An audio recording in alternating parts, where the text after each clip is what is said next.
across the UK, on DAB+, on your smart speaker, on your smart TV, and on your side. This is Talk.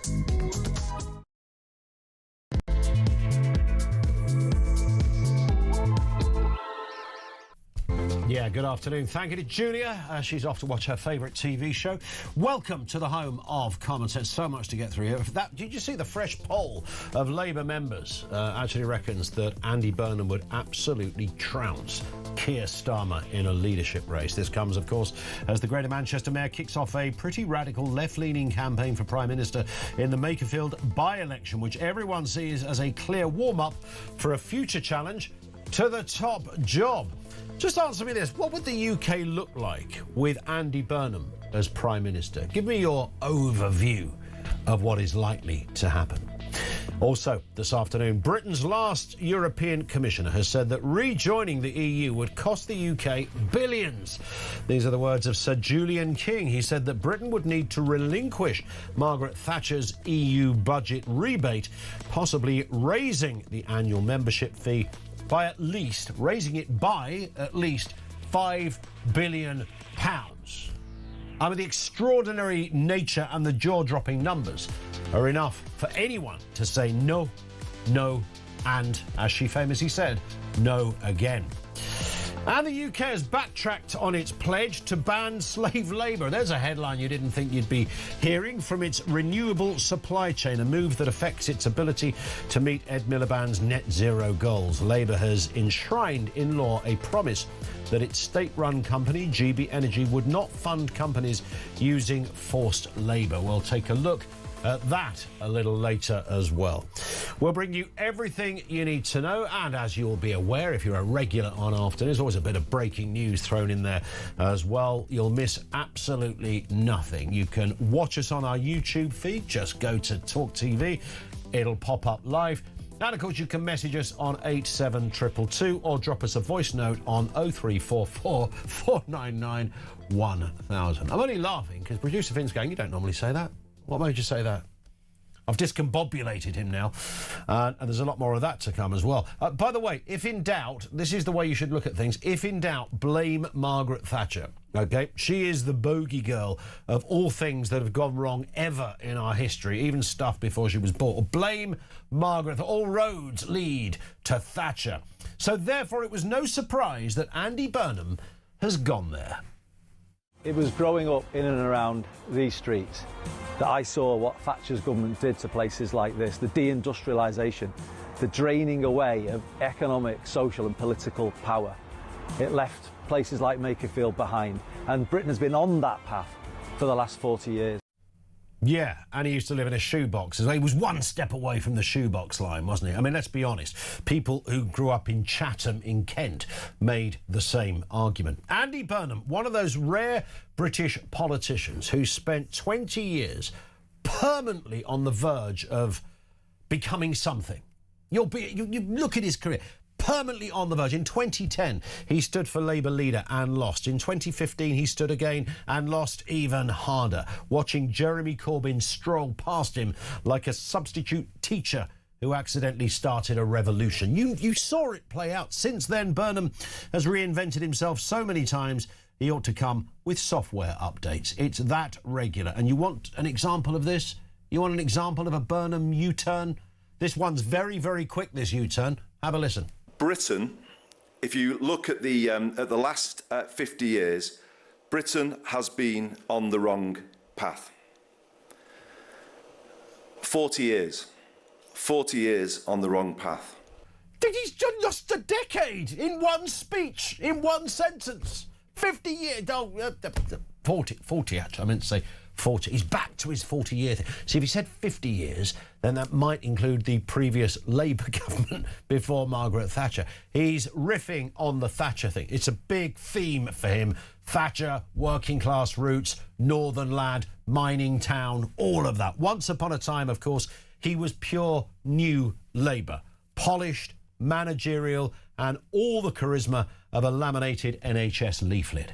Remember Andy back then, Blairite through and through. Markets were sensible, business was good, everyone terribly relaxed about private financial initiatives, quietly eating the country alive. Of course, he would have been a health secretary when many of those private contracts and the like were written, and he arguably gave them the green light. Then Corbynism arrived, and suddenly Andy discovered public ownership, class politics, and the radical notion that trains should perhaps function. Now, of course, as mayor of Greater Manchester, he presents himself as the tattooed uncle of northern social democracy, forever railing against Westminster while carefully, and you have to listen to him, just watch him carefully, avoiding saying anything that is too definitive.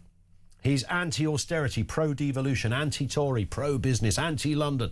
But also somehow he's everybody's friend. Ideology for Burnham is less a compass than a weather app. Here's our Andy outlining exactly what is wrong with this world. That deindustrialisation was then compounded by deregulation, privatisation in the 90s, and austerity in the 2010s.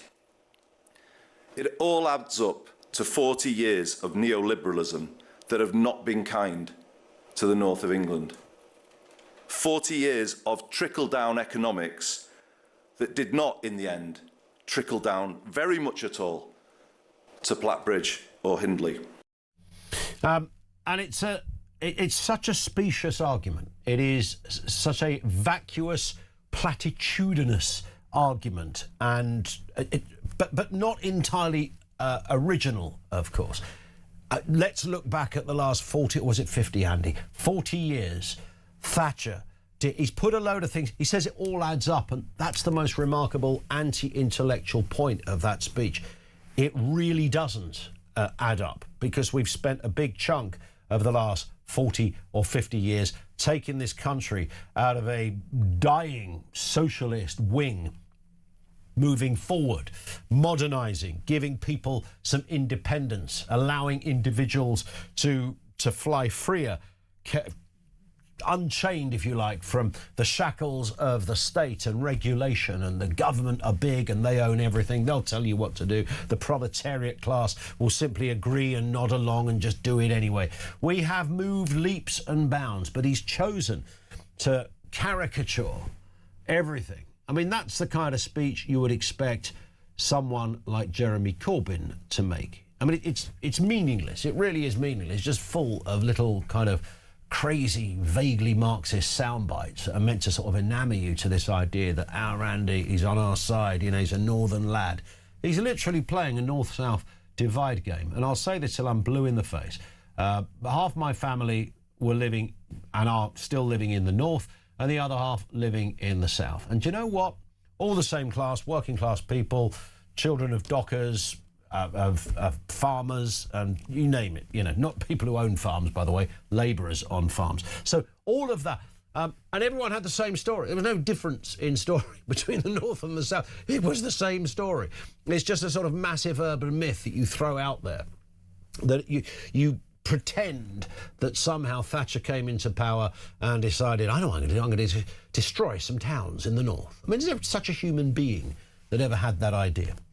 But perhaps all of this weirdness is actually Burnham's genius. In British politics, conviction can be dangerous, and adaptability means you kind of remain employed. And that's sort of what Burnham has done. What would the UK look like as Burnham, with Burnham as PM? 0344 499 1000. Let's speak to Steve Van Allen, the comedian and the broadcaster, on this and the other big stories of the day. Steve, good afternoon to you. Good afternoon. As a northerner, I feel we might battle now. Yeah, it is. This is your terrain. What's going to happen? Well, I mean, I was born in the north, so I mean, I might be more northern than you, Steve. Where were you born? Top of the Midlands, Mansfield. Yeah. So I was born in Scunthorpe, which is actually more north. Yeah, and how long did you stay there? It's not just latitude. You got to. Well, I'm willing to drink a shandy now. I've been down the south too long, but I think out of the two of us, you might be more of a shandy drinking, coat wearing type. You think so? Yeah. But even though I'm more northern. Well, yeah. But what age did you move away? Have you ever owned a whippet? No! We couldn't afford to own Whippets. We had to rent Whippets from Whippet Shop. And we were lucky. Listen, that was when that shop closed down, it was tragic, frankly. That was down to Thatcher. Would still be thriving today. People in the South with their right to buy Whippets. Oh, that's what wound me up. It was a terrible, terrible time. We all had to go through it. Those poor shaking beasts. What is it about Whippets that continually shake? Well, what's wrong with them, for goodness? Nothing can be that nervous all the time, can it? Hang on. If you were named, if the name of your breed was being whipped, what's the name of that dog? Smack it around the face. You'd be a bit edgy, wouldn't you? Whip it! Ah! Maybe it was always in the name. So we've got this YouGov poll that found that Burnham would absolutely trounce Keir Starmer. He'd beat him 59 to 37% among Labour members. And crush Wes Streeting, by the way, 80-10. What's interesting about there's so many moving parts to this, Steve, of course. If Burnham doesn't win the by-election, and that only left Starmer and Streeting head-to-head, Starmer would win. Yeah, amazing, isn't it? Yeah. I mean, you're right. There's so many potential. We need Doctor Strange to do that thing where he sees all the possible outcomes, and in none of them do we win. The thing is, yeah, of course, Andy Burnham's going to be doing well on the polls. Most of that is how much people don't like Keir Starmer. Yeah. You've got to bake that in. So if it were Keir Starmer versus someone who's vaguely might be competent, you win. The problem with Wes Streeting, he's the opposite of what your Labour voters and your Labour members want. Like, people might like him as a Prime Minister, but that specific slice of society that leans further to left, to be a member of a political party, you're more ingrained in the ideology than just your average voter. So all those people who make the difference in elections, the centrist voters, and I keep saying this, the centre-left is nearer to the centre-right than it is to any of the extremes, but we have to pretend that's not true. You have to pretend the party is all about its extreme. So, yeah, Wes just won't play well with the people who actually will be deciding who gets to be the leader. But let's also be honest, no one knows which version of Andy Burnham you're going to get. He's like Odo from Deep Space Nine. The guy will thoroughly change. Like right now, because of the seat he's trying to win, he's playing the Northern grievance angle. But he wouldn't be playing that all along. And there is some Labour voters or Labour members who think that he reminds them of the time when Labour actually did something good. When was the last time they were good? They're probably remembering some of the years pre-starting a war of Tony Blair. And you can kind of link him to that, but there's a different version of Andy who turns up.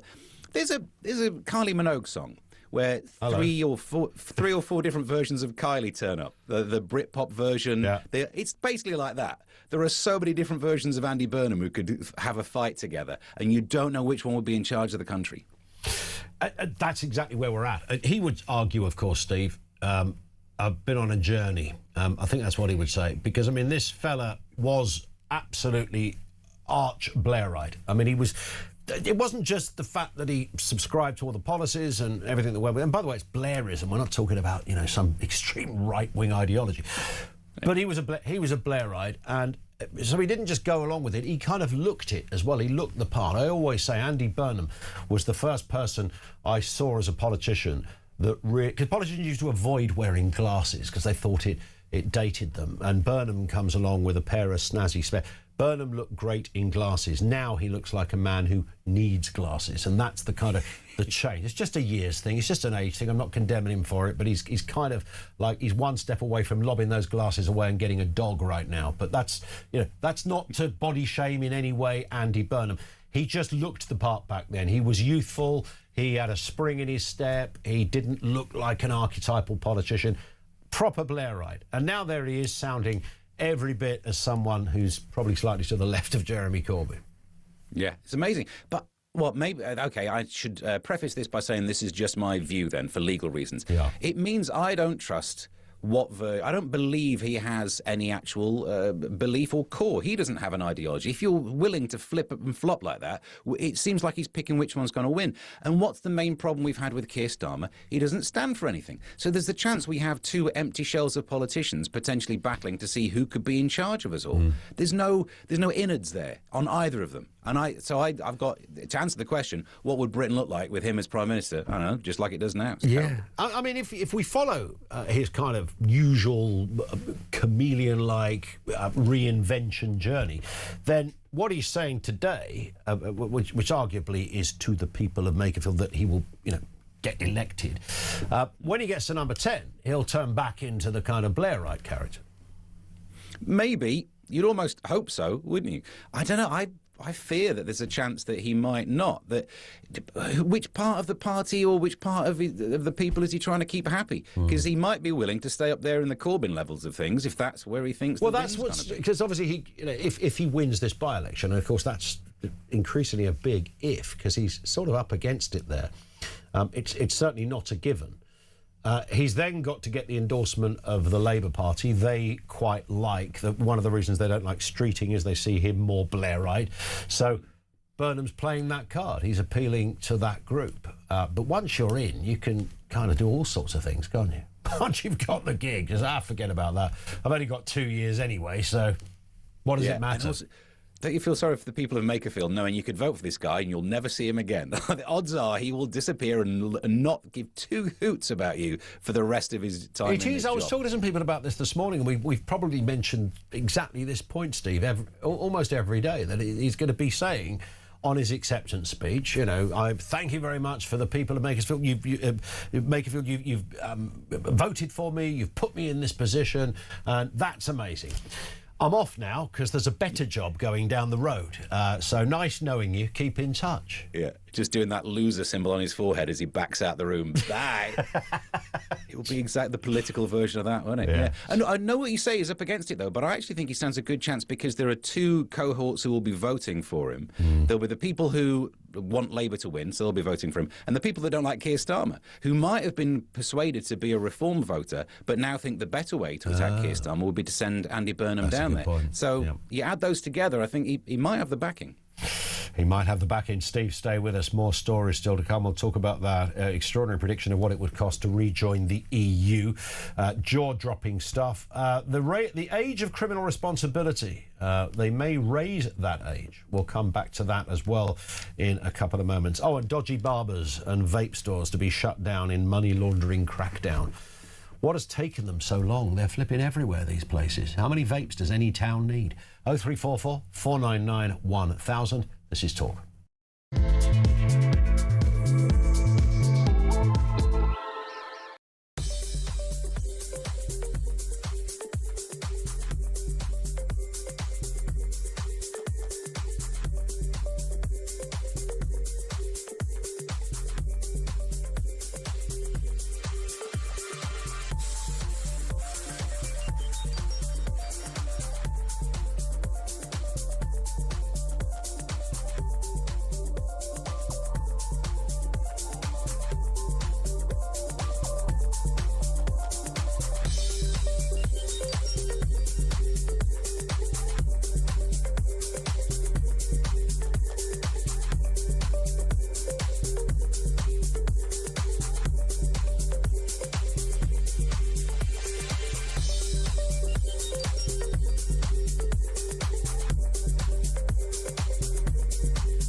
Not wig. It's a nutty canister, either way. I mean, look at the nut on it. Bob Odenkirk! Saul was great. He was just a breath of fresh air. Amelia Clark! Star Wars versus Game of Thrones. Game of Thrones, definitely. I'm loyal. Don't tell Alex Hassel! In season 2, a lot of us get our clothes off. You do know you did that in season 1? Exactly, that's true, yes.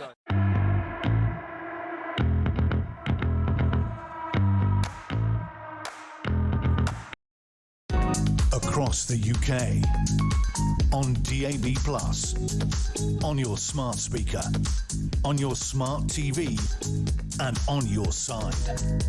This is Talk. This is Indeed Talk, 0344 499 1000, 22 minutes after 1 o'clock. Steve N. Allen is with us, comedian and the broadcaster. Looking at the big stories of the day, let's move on to this one, Steve. This won't play out well for those who are agitating for closer ties to the EU, or even, as Wes Streeting would say it, unequivocally, rejoining. Britain's last European Commissioner has said that the cost would be astronomical and would be into the billions. This is Sir Julian King.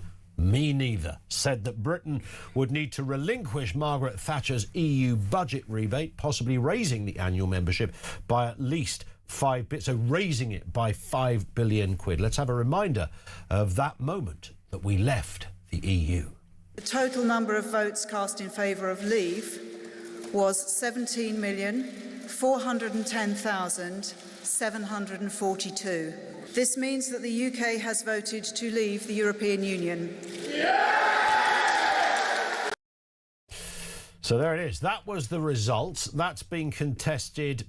Well, it's never stopped being contested by some people. No, got it all wrong. Wes Streeting wants to go back, and now the last European Commissioner, it's not got quite the same, the last governor of Hong Kong about it, but the last European Commissioner has said it will cost an absolute eye-watering, jaw-dropping amount to rejoin.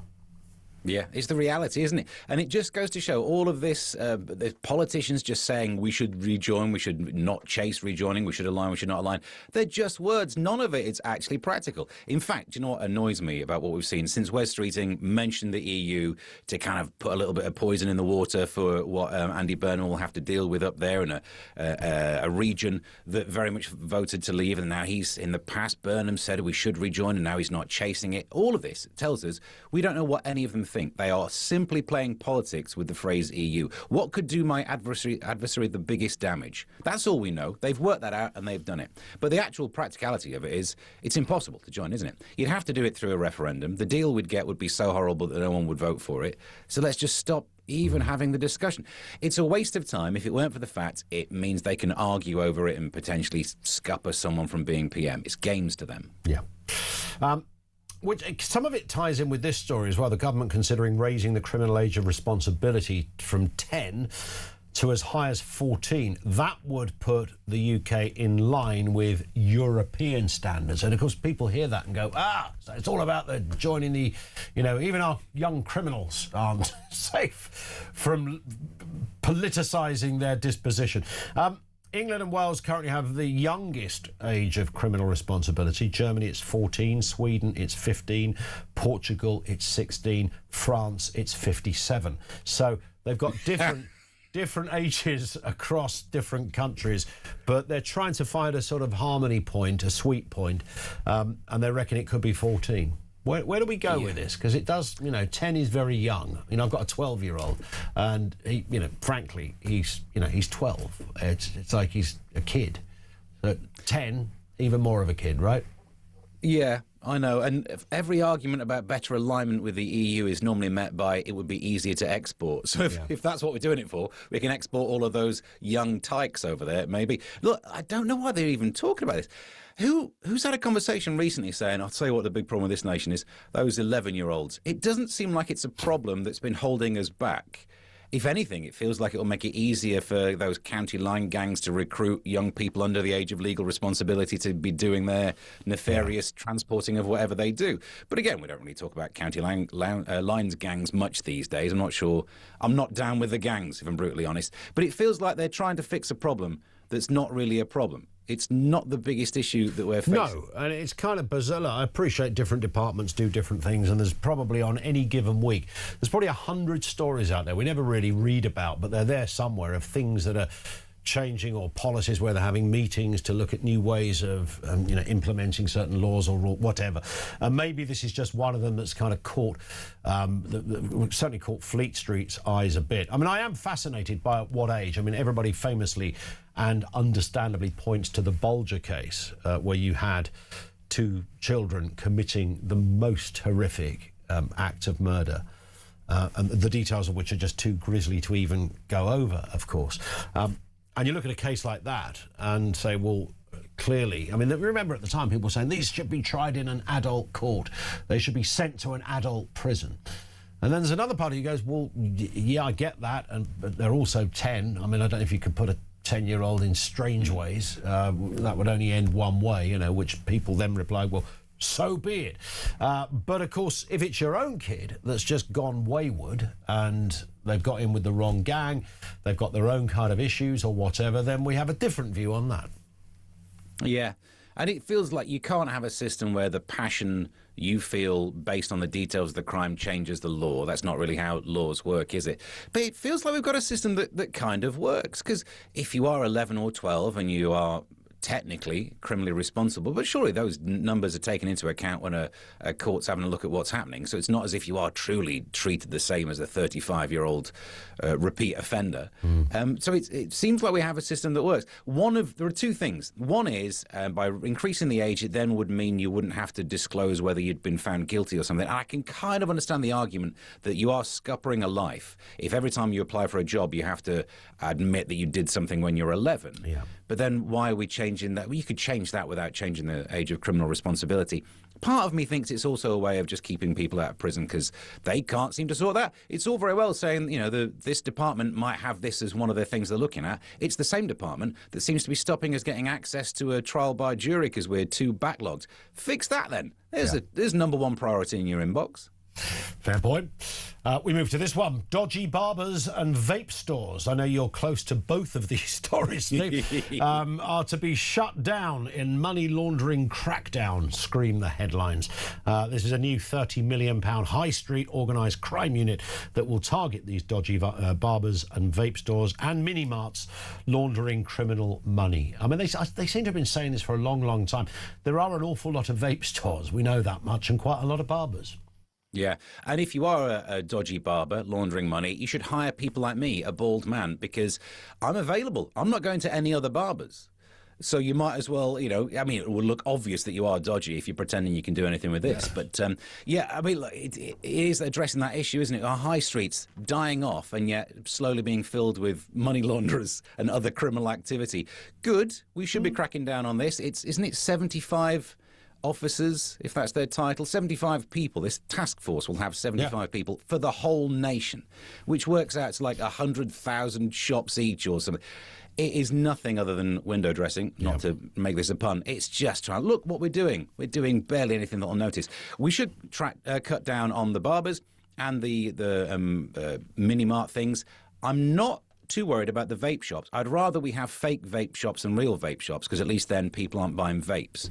Because the one thing I hate more than money launderers and criminals are people who want to smell like they've sneezed into an Angel Delight. These weird vapors. No time. Yes, the Angel Delight Brigade are uncalled for. The guy that cuts my hair, I often talk to him about this, and he doesn't think that the proliferation of barbershops is to do with money laundering. He says that it's, you often find there's a lot of family connections to them. He said, and all that essentially happens is they know that if they open a barber shop, they'll make 40 grand in a year. They get their cousin or their uncle to open another one, he'll make 40 grand. If they close down, they've all made 40 grand. And he kind of describes it. I'm not doing great justice to the fuller description, but it's more or less that. He's saying, it's a great way to literally make some money very quickly. And half the people in there, the biggest crime is that they're not qualified barbers. They've just learned how to use those kind of trimmer things. And they burn your ear hair out as well, don't they? That's a weird thing. In that case, like setting fire to your lug hole, don't they? What is that? Yeah, they do. Can you hear something burning? Why don't you have 2 more seats in your current barbers? Like, you don't need 17 barbers in one town. You can have more seats in one barber's. You'd make the 40 grand with few overheads. I don't want to teach these money laundering criminals how to make more profit, but it doesn't make sense that you need that many. We're not that much hairier, are we? We don't need that many. Well, you are. You've gone above the lip now, Steve. You've properly gone Windsor Davis on us, which is nothing wrong with that, by the way. Lovely boy. Lovely cultural references for the kids. We're just running over. Steve, great to see you as ever. Thank you. Steve N. Allen, the comedian and the broadcaster. Do you know something I don't understand about shop? I did ages ago for ITV News, the kind of news in London. We were comparing King's Road in West London to Whitechapel Road in East London.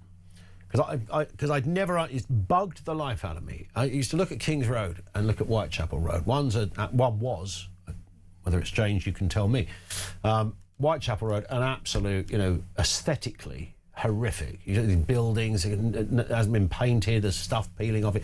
Go to King's Road and it's like beautiful. You think, wow, they've got all those sort of different coloured shops and houses as well. So what? That's about paint.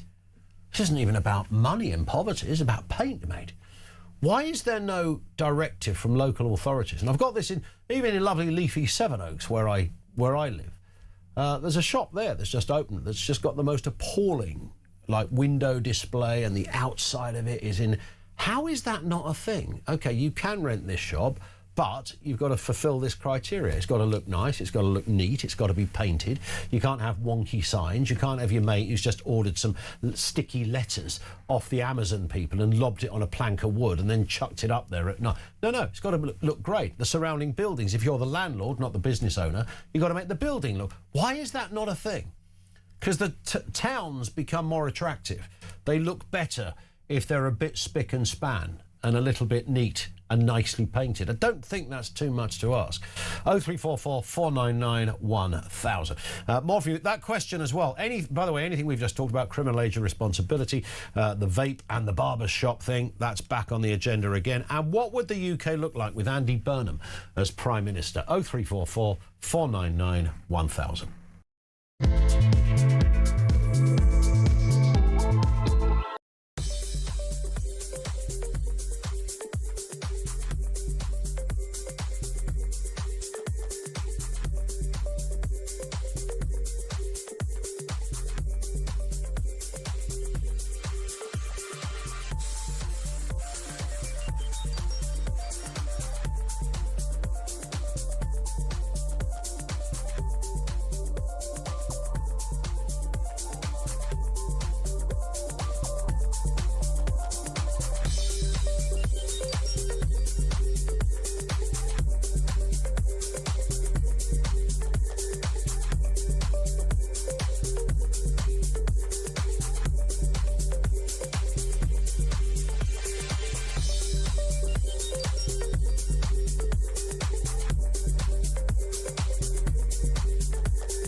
Across the UK, on DAB+, on your smart speaker, on your smart TV, and on your side.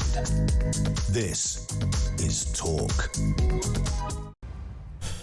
It is Talk. 0344 499 1000. John in Lincolnshire says, our country plays whack-a-mole with the dodgy shops and they simply reopen the next month under new relation. New owners and stuff. That is true. That is true. I am slightly dismayed by the lack of rules and regs about what shops can open. Because you might think if somebody applies to, say, I want to open a new barber shop in Bromley, the council would look at it and go, we've got 120, mate, so no, we don't really need another one. Is that not on the list of boxes you have to tick? The proportionality of whatever it is you're selling. 0344 499 1000. Now, we're also responding to this. A fresh poll of Labour members reckons Andy Burnham would absolutely thrash Keir Starmer in a leadership race. It comes, of course, as the Greater Manchester Mayor kicks off a pretty radical, one would say left-leaning campaign for Prime Minister in the Makerfield by-election, which everyone sees as a clear warm-up for a future challenge to the top job. Let's firstly speak with Patrick English, Director of Political Analytics at YouGov. Patrick, good afternoon to you. Nice to have you with us. I mean, there's so many... I don't know how much polling you've done on this, but there are so many questions about this. You know, if this happens or what if that... There was the moving parts and the various dimensions to this are plentiful. Good afternoon, Ian. And yeah, you're completely right. The moving parts here, the dimensions, and indeed the timing of this poll are all very important. This was, of course, taken in a very sort of snap period just after the local election results, just after we had the Wes Streeting announcing his resignation and putting pressure on Keir Starmer to resign, and of course Andy Burnham announcing that he will be running in Makerfield to try and win that seat and then challenge Starmer for the leadership election. So the timing of this is important, and I think we see that in some of the results. We do, as you say, have some pretty clear indications that if this election, well, if there is indeed an election to be had, if the leadership election were happening now, Burnham would win, and he would beat anybody really that you put him up against, be that Keir Starmer himself, be that Wes Streeting, Angela Rayner. He comes first with 47% in the long list, saying they vote for him, and then he wins every head-to-head. But I think in a reflection of that timing element that I talked about, Wes Streeting, only 3% of Labour members said that they would pick him as their first preference, and he loses all heads-to-heads. And Keir Starmer, despite, yes, definitely losing to Burnham by quite some margin, I think he and his advisors might be looking at that 39, sort of 40% figure in the head-to-head and saying, well, you know, that could be game on in terms of contesting a leadership election against Andy Burnham. Yeah. So what we do know from this and from, I think, just looking at how this story is panning out is that if it ended up just being Starmer and Streeting, Starmer would remain Prime Minister, of course, because he would beat Wes Streeting. But that presupposes nobody else would join that race, and then you bring in Angela Rayner into the equation, which kind of divides it up again. It seems there is more of a left appetite, left of centre, or left of Labour's centre appetite from members. Would that be fair from what you're seeing? Yes, I think that would be fair, and that's something we've been consistently seeing really for quite some time now. Andy Burnham has been the hypothetical favourite in any hypothetical leadership contest for quite some time among Labour members. A lot of members think that they're doing a good job in government, though not an outstanding job. Only 28% believe that Starmer should lead the party into the next election. There seems to be some indication that they don't think the party is doing quite enough on issues such as the cost of living, you know, some of these core Labour areas where they really feel that they should be doing better and should be offering more. And they think by what we can see from this poll and other polls that we've done, that perhaps moving more to the political left, as it were, is probably going to offer some more solutions. But perhaps more than that as well, it perhaps could be down to the ambition, and it perhaps could be down to sort of dropping the managerialism and looking more towards some creative thinking or different ways of approaching some of these problems. That could be something as well that the members are thinking about, and is quite apparent in some of their responses to some of these questions. Indeed. On the election, the by-election itself, again, there's a lot of moving parts to that too. Obviously, the smart money on one angle says, well, Andy Burnham will win this, but of course we know Reform did reasonably well, or very well at the last, and bearing in mind they were a party that only existed sort of half an hour before, did quite well at the last election in that constituency. But then you've got the potential of that vote splitting a bit. I mean, the Tories aren't anyone's big concern in that neck of the woods, but it certainly wouldn't help Reform in that respect. Yes, to put it one way, if it was anyone else but Andy Burnham within reason, I think we would expect Reform to walk that seat. It's a seat, as you say, they did very well in 2024. It voted overwhelmingly to leave by Professor Chris Henretty's estimates in 2016. It's demographically an area that Reform would look at and say those are our voters and we should be winning there. They did very well in that area in the local council elections, but Andy Burnham does bring something very different.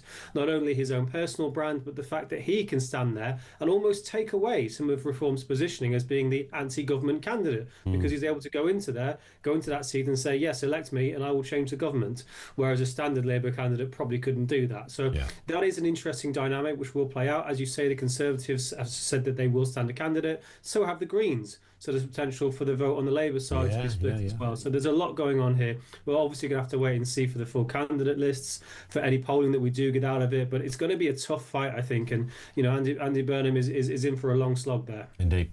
Patrick, great to have you on with us. We will speak again, I'm sure. Director of Political Analytics. I don't know why I'm struggling with that. YouGov. He is Patrick English. Let's speak with Max Kendicks, political correspondent over there at the Times. Max, afternoon to you. Afternoon. Nice to have you with us. You've got your ear to the ground on these things. Firstly, I mean, just tell us, what's the word on the street on a date for this by-election? Anything? Well, the writ's been moved today, which is the official start of the by-election process, and it will take place on the 18th of June. And just in the last few minutes, I've revealed that Andy Burnham, unsurprisingly, has been confirmed as the Labour candidate. The National Executive Committee only shortlisted one person after interviewing three, and so they are officially, Andy Burnham's officially the candidate. They were going to wait till Thursday for local members to vote, but now it's set in stone. So 18th of June, that is, what are we looking at, 5-6 weeks, something of that order? Yeah, so it's 4 weeks till 18th of June. Oh, 4 weeks! Wow, it's nearly Christmas. And it's a very quick campaign. Yeah. You have the political lead, who's the kind of MP responsible for the campaign for the Labour Party, email all the MPs this morning and say that they've already knocked on 2,000 doors in the constituency. They're going to have a very active campaign every day. They've got canvassing sessions and so on. But of course, the irony in all this is it's essentially a Labour campaign and using Labour resources for someone who wants to dethrone the Prime Minister, and almost explicitly so. Yeah. Could that play against Andy Burnham? I was talking to somebody this morning who thought it was, well, many people think it's sort of outrageous that this, Josh, whose surname always escapes me, the previous Josh Simons, previous MP, who decided to relinquish his entire career and livelihood, which is quite an extraordinary act of benevolence, but maybe there's a reason behind it. So he stops, Burnham comes in because he wants the big job as Prime Minister. Doesn't sound very constituency-minded, doesn't it? Doesn't sound like your heart is really in that neck of the woods, despite his northern allegiance. That's certainly going to be the main attack line that we've seen so far, at least from Reform, along with accusations around Burnham and his relationship to the EU. But look, I mean, how much will this actually work? For example, Andy Burnham could have picked if he didn't pick a different seat in Manchester, probably because the MPs didn't want to stand down. But ultimately, the one that he did get in Makerfield, he does just live round the corner. He has been the mayor of the area for a long time. And also, it's a strange one in the sense of, in by-elections, people like to vote against the establishment, against the people in power. And the weird message in this by-election, in a completely unprecedented way, is vote for the governing party to get the Prime Minister out of office. So really, Andy Burnham is not only trading on his personal vote, he's actually trading on an anti-Starmer vote, which is what's driving a lot of people to Reform in the first place. So when, if we do see him win, there might be a lot of extravagant messaging saying, Labour has now swept Reform out of the red wall again. But we should just slightly be careful, because this is a single by-election in which the message is essentially vote Labour, get Starmer out, and that will not be the case if Andy Burnham goes to number 10. Indeed. Of course, Reform are, I think the phrase from Nigel Farage was going to throw the kitchen sink at it. So it's not there's obviously all the mood music and the profile at the moment is around Andy Burnham for lots of different reasons, but Reform are likely to, really give it big guns on this. We don't yet know, we'll have to know fairly soon who their candidate is likely to be. They did rather well last time, so this is not a home and dry moment for Andy Burnham. And it's absolutely not a safe seat. He hasn't been parachuted into somewhere that's incredibly safe.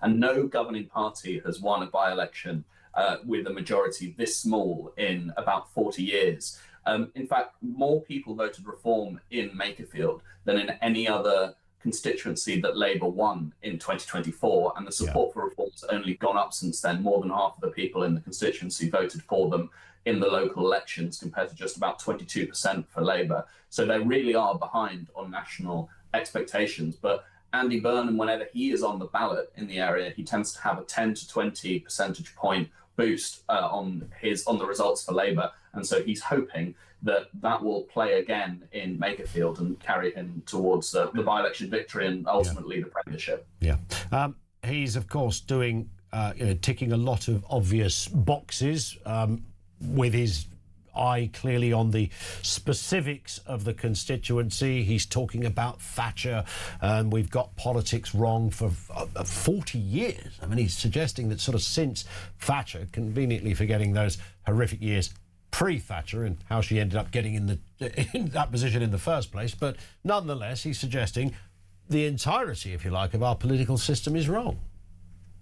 He is suggesting that, and obviously the very straightforward counter to that is he was a minister underneath the people in between Thatcher and now, underneath the Blair-Brown governments. He was quite a senior member of those governments. Yeah. And he was an MP for 16 years. To say he is a kind of anti-establishment figure coming from nowhere and only ever representing his particular tiny patch isn't quite right. But obviously he is making a message here, which is a broader argument that he's trying to make, not only to the people of Makerfield, but also Labour members and the Parliamentary Labour Party and ultimately the country over where he wants to take it. And it is this message against what he sees as Thatcherism and its long tail having an effect on the communities that he is appealing to in Makerfield.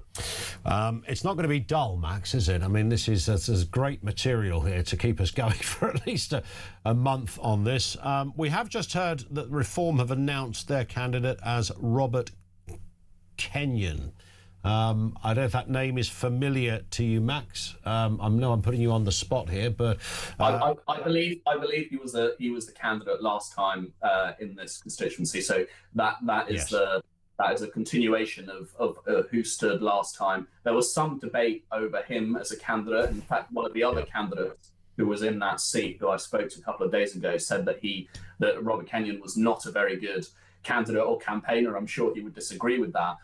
But that might suggest that Reform haven't put someone high profile there. They haven't put Matt Goodwin there, or David Bull, who resigned as chairman recently. Yep. So what that says about Reform's campaign is reasonably interesting. Yeah, well, he got 32% of the vote last time. Born and bred in Makerfield as well, so that bodes well. He's also a self-employed plumber, and plumbers have got a recent history of success, of course, in by-elections. Yes, and in Greater Manchester for that. So yes, he is working on quite a high share of the vote, and say he is a local candidate. And when Andy Burnham is trading quite heavily on being a relatively local boy, although he doesn't live in a neighbouring constituency technically, that will be important. If they want to land the message that Andy Burnham is shopping around for a seat, then I suppose they can't be parachuting someone in from London. Yeah, absolutely, bang on. Great to have you on with us. Listen, we will speak again, and this story isn't, of course, going to go away anytime soon. Thank you, Max. Max Kendricks, political correspondent at The Times. Some interesting stuff. So, Robert Kenyon, the guy that ran last time, 32% of the vote, born and bred in the area, is a self-employed local plumber. He served as an Army reservist, previously worked for the NHS in Lancashire as a specialist technician. So, he ticks an awful lot of boxes. But are there enough boxes to be ticked to gain Westminster success out of running in that seat? And the 18th of June is the date. That's just shy of 4 weeks away. Robert Kenyon for Reform UK, Andy Burnham for Labour, they're official. We await the other names. They may or may not mean anything to us, but stand by for more detail on that as it happens. And on the back of all of this, we're asking the very obvious question, but why wouldn't we? What would the UK look like with Andy Burnham as Prime Minister? 0344 499 1000.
not wig. It's a nutty canister, either way. I mean, look at the nut on it. Bob Odenkirk! Saul was great. He was just a breath of fresh air. Amelia Clark! Star Wars versus Game of Thrones. Game of Thrones, definitely. Go. I'm loyal. Don't tell Alex Hassel! In season 2, a lot of us get our clothes off. You do know you did that in season 1. Exactly, that's true, yes.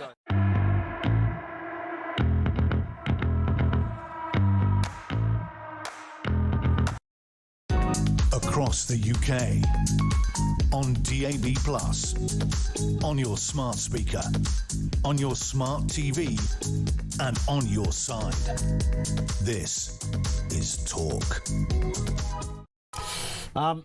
Talking to criminal age of responsibility, John in Lincolnshire says, what about the story of Mary Bell? She was 10 when she committed murder. She had her identity changed, like the Bulgers. I have a feeling that she may have... I think she was found guilty of manslaughter in the end. This was a case in... and this goes back to the late 60s. Possibly Newcastle. I think it was Newcastle. And obviously way predates the horrendous... case of poor Jamie Bulger. But what is the age of criminal responsibility? Mary Bell was 11 at the time. And she was, along with another girl, charged, but ultimately the other girls, the charges against the other girl were dropped, but hers were pursued and she was ordered to be detained for life. But I think she was, I don't even know if she's still alive, but she, I don't think she's definitely not still in prison, so... let's go to your calls. Andy Burnham, what kind of Prime Minister would he make? Daniel is in Epsom. I know you're a big Andy Burnham fan, Daniel, so tell us what you think of your man and his chances of running the country. Well, I just think I look at it and I just think, what's the point? Someone should just say to him, if you were Prime Minister, yeah. Are you going to stop the boats? Yep. No. Are you going to deport the 2 million illegals that are already here that the British majority don't want here? No. Are you going to get on top of law and order? No. Are you going to help out small business and get the economy? You're not really. So what's the point in this whole charade? What is the point? They're not. We've had successive governments that come in and do nothing. They don't do anything. Yeah. Which is why me and most of my family and friends are going to be voting reform, because if you actually want change and you actually want, I've said to you before, I always think that the reason that Labour are failing is because they don't do what the British majority demand of them. Instead, everything they do is ideological. They've made no money from their attack on private schools, but they still did it out of ideology. The Chagos Islands was a crazy idea, but again, it was ideological. They don't make good decisions because they're blinkered by their ideology. And this whole charade of Burnham, there's no point in doing it. No, there's not. But is it possible, bearing in mind that this fella can change and alter his clothes depending on which room he walks in, let alone what decade it is? He's done this throughout. He's been the arch Blairite. He's overseen privatisation elements within the health service. He now talks like some left-wing student getting angry about Margaret Thatcher 40 years ago. I mean, what's he doing with all of that? Why is he playing that card? I think he might spectacularly miss the room, because quite a lot of those that will be voting for him in that neck of the woods will have no memory of Margaret Thatcher. And also, the urban mythology about that Thatcher ruined everything. What would be the point in being a Prime Minister if you're going to ruin things? And why would she have been there for, the longest-serving PM probably ever, if she'd wrecked the whole place? I mean, it's just stupid, but he's playing that game. Well, who's to say, Dan, he doesn't get to Downing Street and then go full Blairite again? Yeah, but he's what the game he's playing is, look at me, I'm one of you, I know your struggles, yeah, we're all together. And like the people on the ground are probably looking at all the vape and barbershops and third world immigration ruining their town, and they're thinking, listen, mate, I know who I'm voting for. This is going to be a turquoise. You can't win it because they're culpable. Labour are to blame for. I mean, I remember the country before 1997, and it was better. It was safer. We had black and Asian families that had been here 2 generations, but you didn't have this outrageous, crazy, mad, mass immigration from all over the bloody world. We didn't have it then, and it was this country was a lot better. And the people that are culpable who started it were the Blair government that he was under.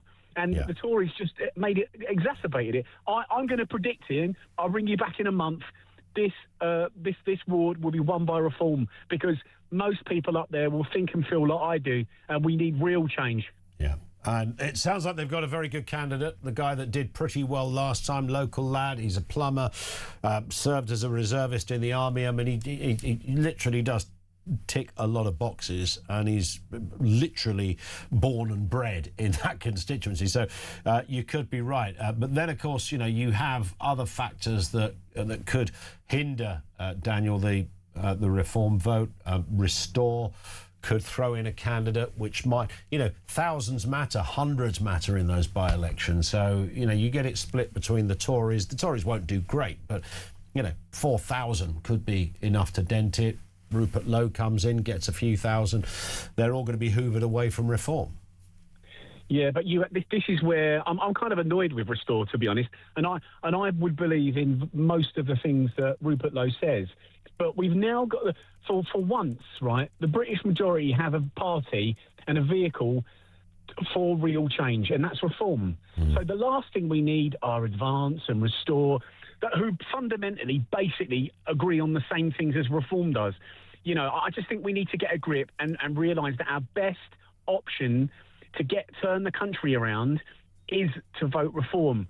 Yeah. But, you know, despite the fact I would agree with most things that Rupert Lowe would say, but I'm still going to vote reform because they're in a position to win, and we have to be practical and realise that. On that point, Daniel, great call. Love the passion as ever. Daniel in Epsom. Restore, by the way, Restore Britain Party has announced their candidate for the Makerfield parliamentary election. Local businesswoman Rebecca Shepherd, 53, described by the party as understanding firsthand the pressures facing local businesses and working families across the area. So we have 3 candidates there. We'll bring you more in the next section. Right now, this is Talk. Let's get the news at 2.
Across the UK, on DAB+, on your smart speaker, on your smart TV, and on your side.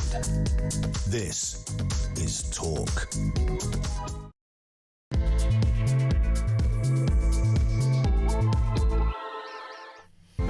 I told you there'd be loads of breaking news, didn't I, throughout the course of the programme? We're focusing on that. We'll come back to that in a second. The fresh poll as well of Labour members reckons Andy Burnham would absolutely trounce Keir Starmer in a leadership race. This comes, of course, as the Greater Manchester Mayor kicks off his, well, pretty radical left-leaning campaign for Prime Minister in the Makerfield by-election, which everyone sees as a clear warm-up, of course, for the future challenge to the big job as Prime Minister. Also this afternoon, Britain's last European Commissioner has said that rejoining the EU would cost the UK billions. This is Sir Julian King. He said that Britain would need to relinquish Margaret Thatcher's EU budget rebate, possibly raising the annual membership fee by at least £5 billion. And the UK has backtracked on its pledge to ban slave labour from its renewable supply chain, a move that affects its ability to meet Ed Miliband's net zero goals. Labour has enshrined in law a promise that its state-run company, GB Energy, would not fund companies that use forced labour. Turns out they do, and they will continue to do so.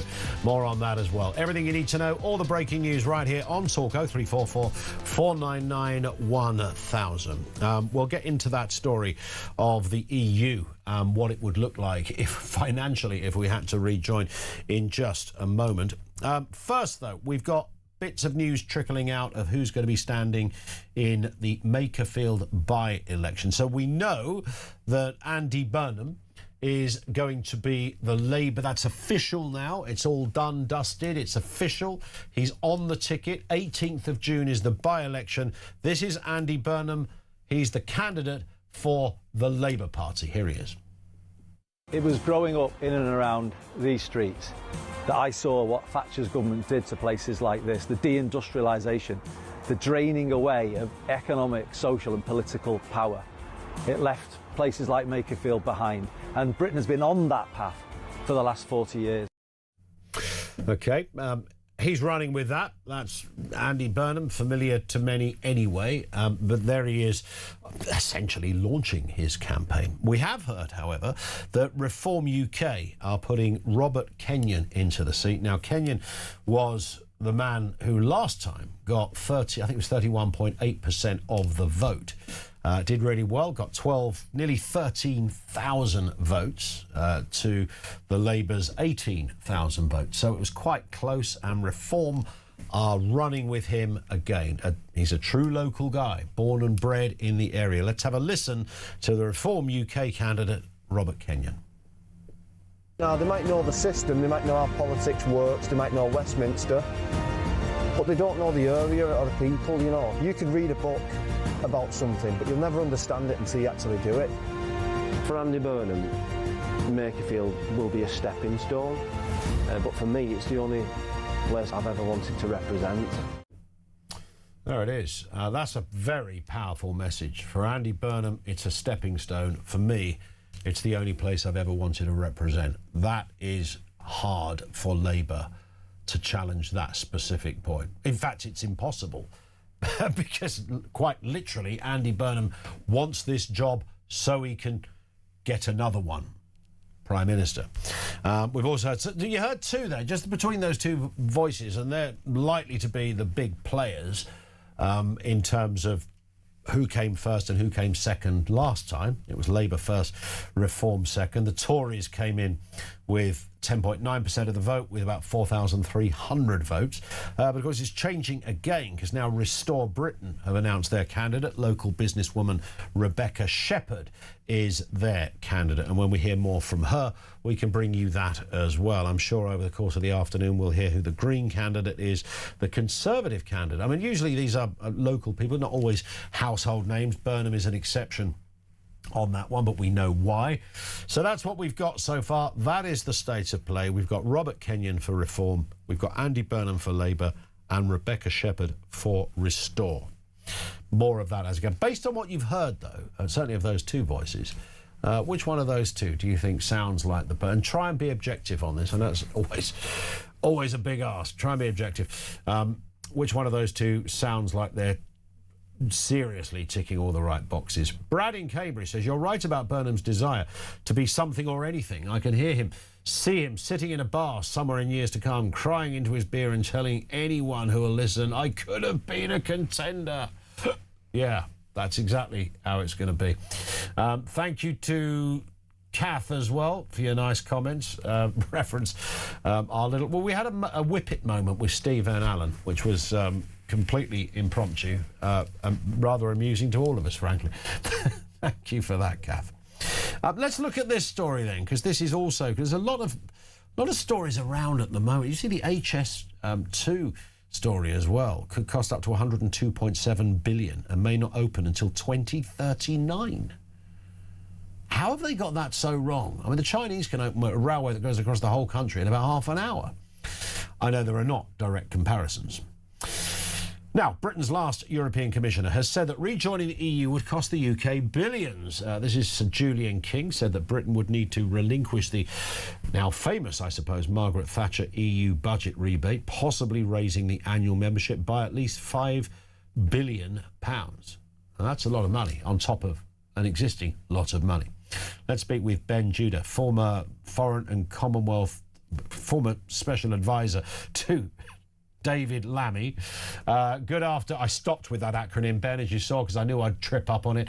All right. Good to have you with us, Ben. Thank you. Listen, I mean, it's amazing, isn't it? Firstly, here we are 10 years after the Brexit vote, whether someone were voted to leave or remain, regardless of that, 10 years and it's still dominating the conversation. Well, it's always going to dominate the conversation because the economy is always going to dominate the conversation in politics by necessity. And one of the reasons that this has risen to such prominence within the Labour Party is that being in government, it's clear that the damage economically to people's pockets has been much bigger than realised. So let's take the most conservative estimate of the Brexit damage to the economy. That's about 4% of GDP. What has that translated into in terms of lost money to your average person? That's about £1,000 per person. And now there's another problem we've got, which is not just that headline GDP, which is we are paying a debt interest premium that's much higher than France, even though France has got more debt. A debt interest premium that shockingly is much higher than Greece and Italy, which are both in the EU. And the amount that has added to the debt repayments that are coming out of your tax bill for the average person is about £280 per person per year. So we all know, I'm sure all the listeners know, that the average person in this country only has about £600 genuinely discretionary funding a month. So we're looking at the actual cost of Brexit have they been for your average person the equivalent of 2 months discretionary funding. It's inevitable when something like that so big is going to happen that people are going to want to talk about it. Yeah, well, that's true. And if those figures were true, that would be worrying. But of course, there are many people that would say, come on, Ben, these are speculative figures. They are based on certain elements of potential growth. They're not there to be cast in stone as definitive. And those that agitate to continue what they would say is a more successful journey out of the EU would argue every day of the week that, you know, anyone can pluck a figure out and make it work. So let's just be kind of honest about this. There are plenty of sort of ideological, heritage arguments about sovereignty you can make to be out of the EU, but on their own terms are honest arguments. All serious economists will tell you that the economic arguments that I have just made are almost certainly why would the that be most conservative estimate. Well, but most conservative. Listen, estimate. you always say they're the most conservative. Some would say they're the most hyperbolic projections, although some well, they're people not, do because the largest estimate of the damage to GDP from Brexit is 8%. Why GDP. would I've only been talking about 4%? Why would that be though? What would be if you had to explain then to a Brexiteer, Ben, what the specific reason, almost the irredeemable reason? I mean, it's suggested, based on what you're saying, that there's no way around this. It's bad, and everyone's £1,000 a year worse off, and more when you add in the debt you just referred to. Why is that? What has literally happened to make that? Because we've just left essentially a man-made business hub. Japan aren't in it, India aren't in it, Australia aren't in it. They do all right. So the reason that this is so particularly painful to us is geography. Europe is our largest market, and that's where we're exporting our goods. So if you're in agriculture, if you're in manufacturing, that is really bad, because what Brexit has done is shrunk the market and put up loads of trading barriers. It is not as bad if you're in services. It's not as bad if you're in, certain aspects of finance, certain aspects of high tech.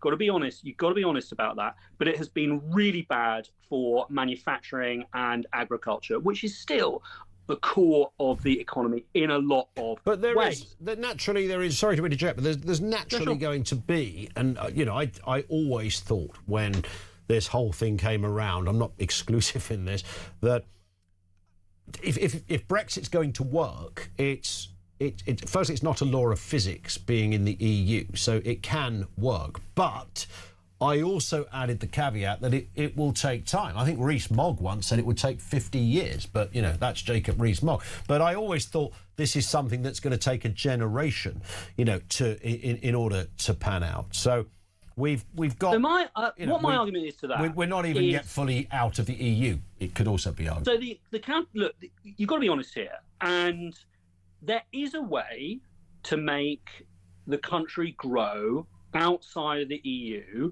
but it is not a way that is compatible with what the Labour Party or Reform want to do.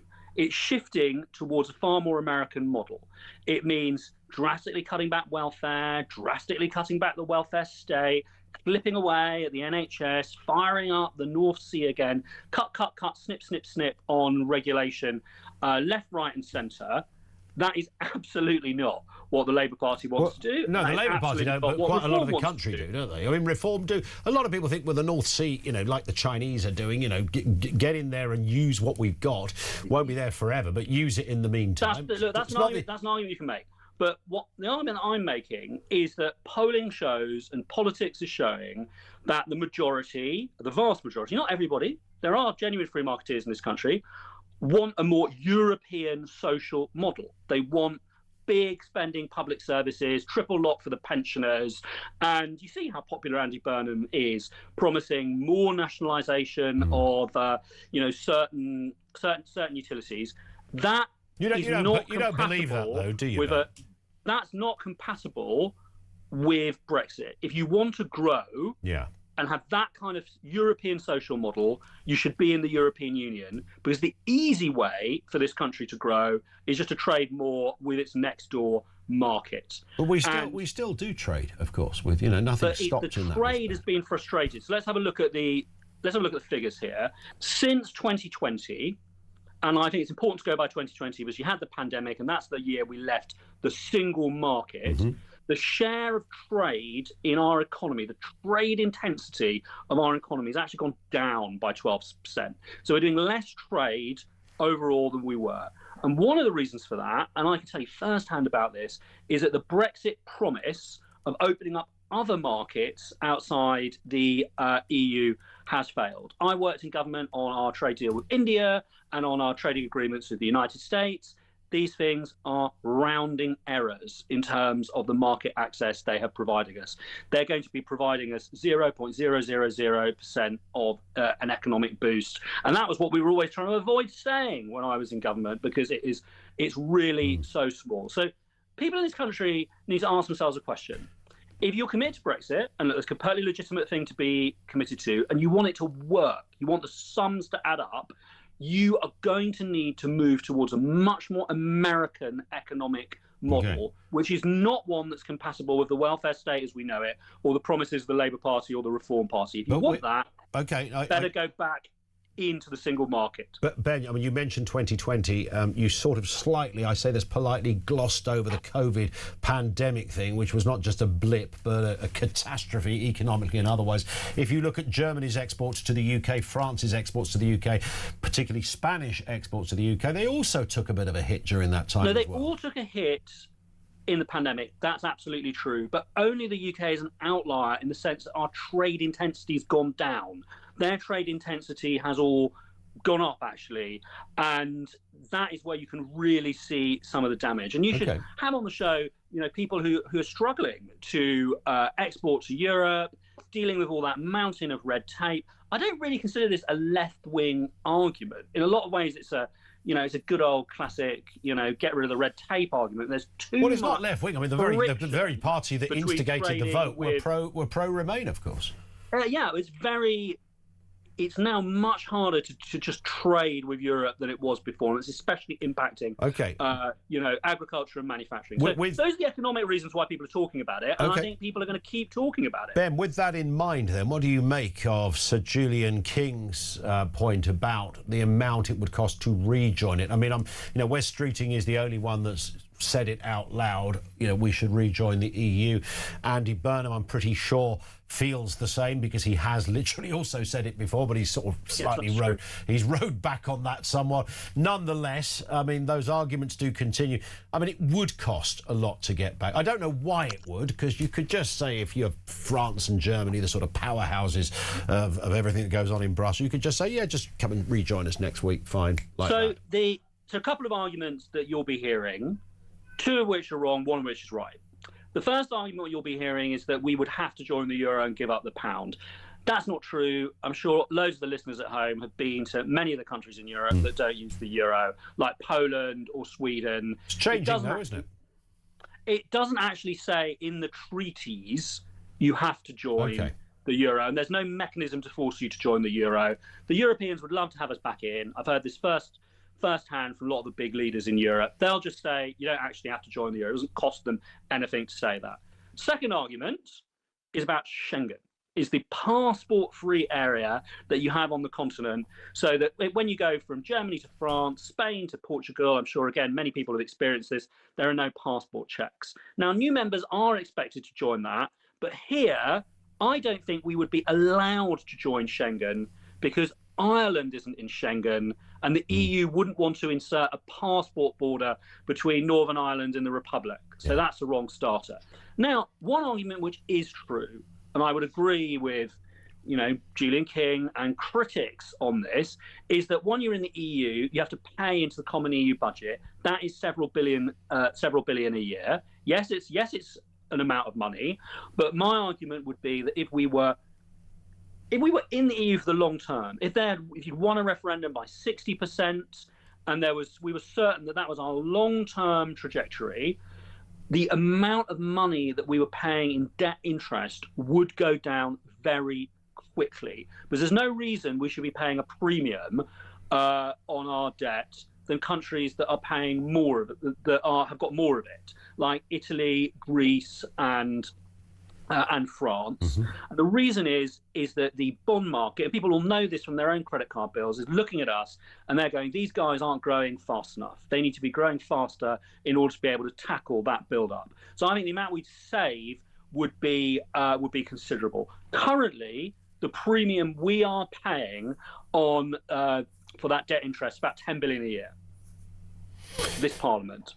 So it's a lot of money. So, despite these figures that Sir Julian King has come up with, you're arguing there are other figures that are more daunting. You've got to take it in the round, and if we were going to go back into Europe, the country would need to be ready to understand and really accept the European deal, which is you share a bit of sovereignty and you do things as a team in order to be able to have access to that single market and better stand up to this frightening world we're in with Putin, Trump and Xi. And I think the argument for this is only going to get stronger because there's a hell of a lot more years of Trump we've got to get through before the next election is even close. Ben, it's been great having you on. Let's talk again as well. Ben Judah, he is a former Foreign, Commonwealth and Development Office SPAD. That's the SPAD means Special Advisor, by the way, to David Lammy. There it goes. Thank you to him, Ben. There was a lot of stuff he said in there. I'll always take an argument on that first one of it's cost every family this and that and the other. It does depend on where you look at. There are more sinister projections, but that was Ben's assertion. Thoughts on that? 0344 499 1000. Andy Burnham, what would an Andy Burnham Prime Minister look like for this country? Would he go all left-wing and Corbyn on us, or is that just a bit of a ploy? Ian near Bristol says, correction, Ian. Burnham wants to win a local Manchester seat so he can go and live in London. That's kind of rather the point we have been making throughout the entire programme, that he just simply will say, thanks for electing me to Makerfield, I'm off. It's almost that simple. Ian, thank you for that. 0344 499 1000.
Not wig. It's a nutty canister, either way. I mean, look at the nut on it. Bob Odenkirk! Saul was great. He was just a breath of fresh air. Amelia Clark! Star Wars versus Game of Thrones. Game of Thrones, definitely. I'm loyal. Don't tell me. Alex Hassel! In season 2, a lot of us get our clothes off. You do know you did that in season 1? Exactly, that's true, yes.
Across the UK, on DAB+, on your smart speaker, on your smart TV, and on your side. This is Talk. It is Talk, 0344 499 1000. This comes from Elios, or Eroas, who says, the irrefutable truth is that we've continually destroyed our manufacturing base, leaving us with an ever-growing deficit of imports to exports. Brexit has nothing to do with this. It is entirely government policy. As a small manufacturing business, we have no issues selling to the EU, so honestly do not recognise any of these rejoin arguments. Yeah, there was, maybe a few bits of paperwork changed, or they altered the name of a form or something like that. But, it's the idea that it's impossible to trade in that respect. It's interesting, the story of Thatcher and the North. There's a lot of urban myths around this, and I'm slightly defensive of the position. Not that I have any skin in the game. I was a kid when all this stuff was going on. My mum and dad recognised, as working class people in manual jobs, recognised that life was changing. But I think possibly only looking back, and they will see some of that for the, as we all do. You look back and go, oh, wasn't life great, when I was 12 or something. Anyway, Amy, now in Suffolk, says Thatcher did ruin the North. I lived in Wigan and lived through her raid on the coal industry with its devastating effects on communities. It's been a long, hard journey to have any kind of recovery. Don't dismiss the importance of her actions. Now, this is the crucial part of the Thatcher debate. If you want to look at manufacturing as a whole, then I'm afraid you're going to have to go back way further than before Margaret Thatcher even darkened the doorstep of number 10.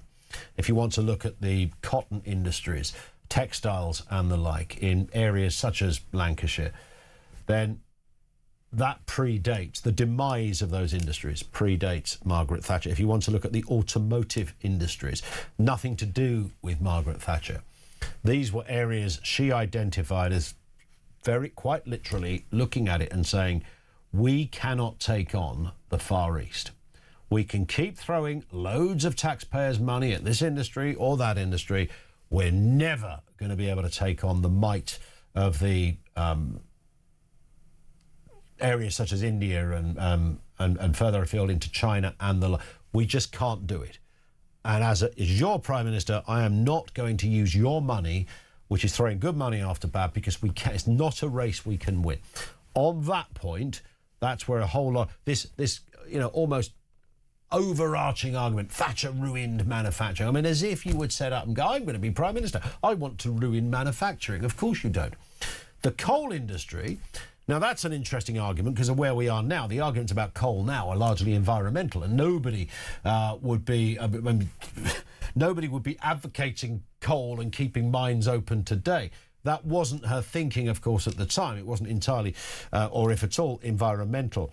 The way that was implemented was horrific for those communities. Anyone who's ever read or seen anything, watched any documentary, there was one not that long ago on Netflix about mining towns, where entire towns and regions were solely dependent on one industry, and that was coal. You take that out of a town, or the effects, the knock-on effects are massive. The length of time those effects will carry on feel like an eternity, and nobody should dispute that point. They might have had the right idea, they had such the wrong way of doing it. Phil is in Hull. Phil, what have you got for us? Andy Burnham, is he the man? Is he the saviour? Is he the Messiah, Phil? No. Okay. Absolutely not. He's a chancer, isn't he, really? I mean, he's an Bob Notes, because it just reneges on everything he says, whether it's, what can we say, Europe, changing man from last year, because he's in a Brexit constituency. Yeah. He's going to follow Rachel Reeves' fiscal rules, and yet he wants to nationalise everything that moves, including what I thought was interesting. I think it's a French energy company that he wants to nationalise as well. I think it's EDF. I think it's French. Yeah, I don't think he'd get a say in that, would he, really? No, I don't think he'd be... I think the French might have something to say about that. And yet he's saying he wants to book the markets. He don't take any notice of gilts or bonds or whatever. We're already at 30-year high, thanks to them all. And he £100 million he wasted in Manchester on the Clean Air Scheme. That didn't work. If I was in that constituency, irrespective of what party I supported, I wouldn't be very pleased with somebody who's coming in who it's just a stepping stone to get to Parliament, to take Starmer on, to be the leader. I mean, he's already been in government. He wasn't exactly a startling success as a health minister. I mean, it isn't as though he stood out of anything, you know. I've never understood the Burnham is the answer point, but it's that perception thing, how perception becomes reality. So if you keep saying it enough, then people start to go, well, who is this Andy? But he must be amazing. This is like sort of Gandhi and JFK all moulded into one. He must be incredible. But it's not based on anything, Phil, right? No, his claim to fame is at the moment he's not in government. He's not in government. Fair. And the thing is, if he was in government tomorrow, what do we think would change? Because the backbenchers won't let him if he come in with anything drastic or anything like this. And talking about, everybody says he's a nice guy. Even Maggie Oliver said that, but then she slammed him about the grooming gang situation. She really slammed him about that. Yeah, there's a lot of suggestions that he was pretty inept and woefully ignorant on grooming gangs. So, you know, I don't know where the Messiah bit comes from. Neither do I. It's not. It cannot be based on anything. Even as mayor of Greater Manchester, you know, there's no single person that has these amazing abilities to change stuff. You know, often what happens, you have a policy that's going to happen anyway, regardless of who's in power, right? You know, if you look at some of the weird things that governments announce, you think, David Lammy didn't go home that night and think about that, or, you know, Bridget Phillipson or whoever. This stuff has been hanging around in their various departments. They're just the government of the day that announce it. So, and I think with Greater Manchester, I'm sure Burnham has worked his socks off to make the place a better place, but I think there was quite a lot of those improvements were either already underway or certainly work in progress. Well, if you think about government, Ian, take Steve Reid. Now, I think he was deaf or whatever, but he went to the farmers' conference and said there'll be no change in inheritance tax, which was a lie, right? Yep. The next minute is housing minister, and I think that Camilla, who's on another station, she asked him how many houses he'd built in a year, in the first year. And he said, oh, it's a gotcha. How am I supposed to know? I don't know. And he's the housing minister. Yeah, it's the kind of thing you might know, isn't it? Of all the things you might know, that might be one of them. Yeah, if you were going on as a housing minister, I think I might just clone myself up. How many houses after promising we're going to build 1.5 million in fact. Indeed. Listen, on that point, Phil, I've got to run because we've hit the clock, but great to chew the fat on this. The Andy Burnham story is quite delicious in many respects. He's the official candidate now. We know that much. Also running, Robert Kenyon, who is going to run for Reform UK. He ran last time in 2024, did rather well. We've also got the name of Restore Britain's candidate, local businesswoman Rebecca Shepherd. And I think I'm right in saying that Restore have been already, since this was announced, have already been in that constituency. So Nigel Farage talked about throwing the kitchen sink at it for Reform. I think that Rebecca Shepherd is going great guns on this one as well. So we will watch with interest. 0344 499 I thought we had some breaking news coming up just there, but apparently no. I've just been told to go to a break. This is Talk.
Across the UK, on DAB+, on your smart speaker, on your smart TV, and on your side. This is Talk. It is Talk. 0344 499 1000. We mentioned this one a little earlier, and naturally this will get response in terms of, I suppose, certain high-profile criminal cases tend to inform what you think about age of criminal responsibility. So you can look at a 10-year-old and go, look, 10, you know, he's led a life of absolutely horrendous upbringing. Life's been rubbish. It's been abusive. He's had no education. No one has literally ever taught this kid how to hold a knife and fork, let alone say please and thank you. No respect. Parents are junkies. Grandparents are alcoholics. All of that. And you instinctively go, well, you know, we can't be surprised that little Timmy turned out to be a wrong 'un at 12 or 10. But then you hear a story of James Bulger. You hear Mary Bell, as somebody mentioned earlier, and there are others. And that's kind of when all of our previous sort of understandings or even sympathies with the plight of a young, vulnerable, abused kid who turned to crime, they sort of go out the window at that point. So what is the right age? Because ministers are now talking or reviewing proposals to raise the age of criminal responsibility. This is in England and Wales, from 10 to possibly 14. Options include aligning with Scotland's law, which is different, where those under the age of 12 cannot be charged, or adopting the United Nations recommended age of 14. Where do you draw that line? Norman Brennan, former police officer, big friend of the show, is with us. Afternoon to you, Norman. I mean, you will, over your 30-odd years as a cop, you'd have nicked kids who, you know, might well look angelic but have done terrible things. But there is a line, of course, we have to draw. Where is that line? I think the line's quite fine as it is, Ian, to be quite honest. You mentioned two cases in relation to James Bulger, Venables and Thompson. Well, I was one of the spokespersons for Denise Bulger and her family. You mentioned Mary Bell. I met Mary's mother, and as a police officer, I met many young children over the age of 10. And you picked a very appropriate word. You called angelic. The children of today, Ian, are not the angelic children of 40 plus years ago, where many of them didn't really know what they were doing. Having said that, 40 years ago, parents instilled discipline, respect and moral fibre in their children. Just as I came to the end of my career, and when I was on a robbery squad, I would arrest many children over the age of 10, normally between 14 and 17.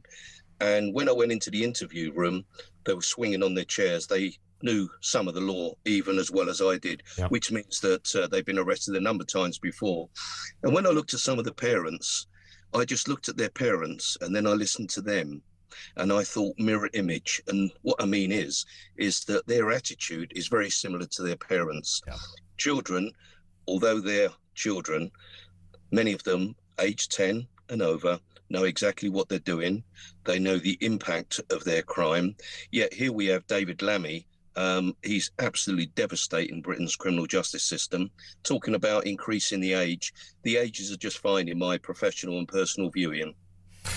It's contentious, apparently, because everywhere else seems to have a slightly higher age. I mentioned Scotland's 12, the UN recommend 14, and across the EU, our nearest neighbours, if you like, it's sort of in that ballpark. We have one of the youngest. I mean, is there... I don't know if there's a reason for that, or whether politicians just daren't tinker with it up until now, perhaps.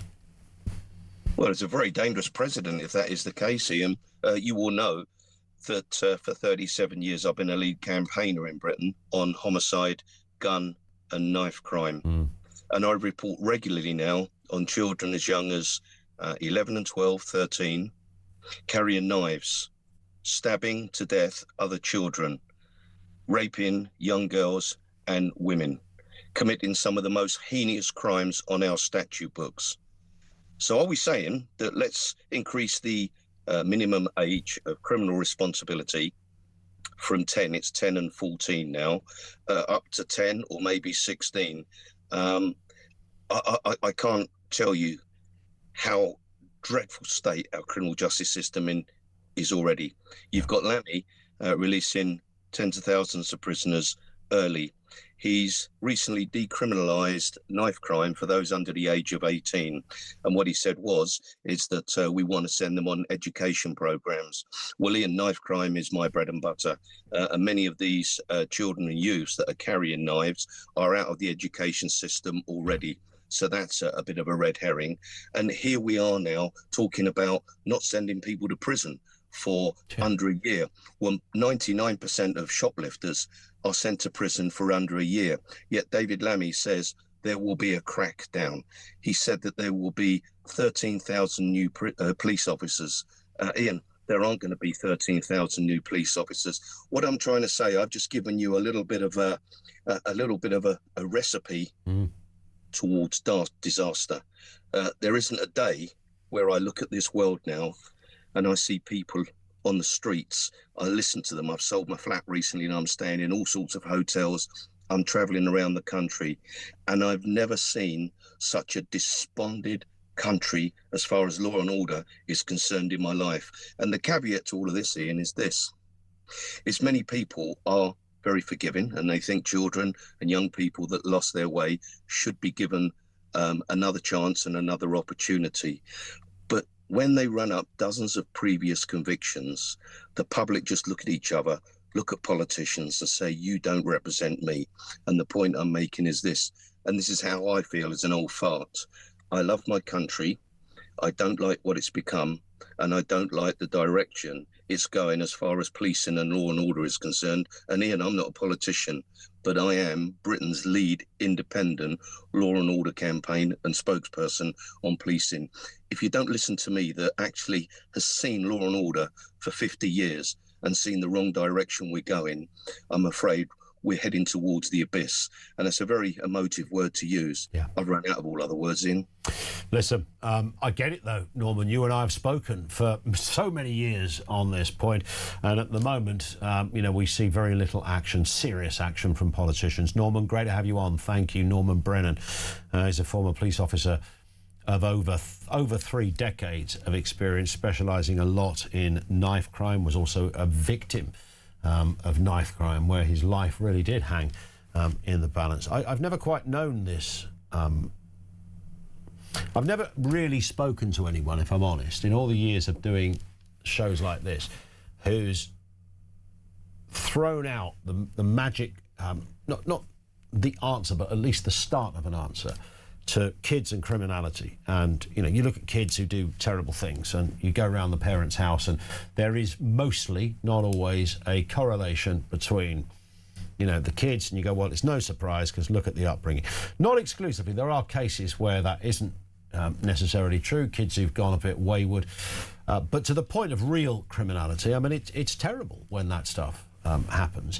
But I've never heard anyone come up with kind of the sort of, even the semblance of we can say get tough, get tough on stuff. And of course, yeah, we want to get tough on stuff. There was that story yesterday, wasn't there, about making parents go, sending parents to jail for bad kids. I mean, answer me this. If you were a kid that was a bit of a wrong, and I'm not talking about walking around with knives and stabbing people, but you were just, you discovered drink at an early age, you discovered drugs at an early age, you knew what shoplifting was all about, you knew your way around not going to school, all of that. You were that person. Would it have made any difference if they'd have sent your mum or dad to jail?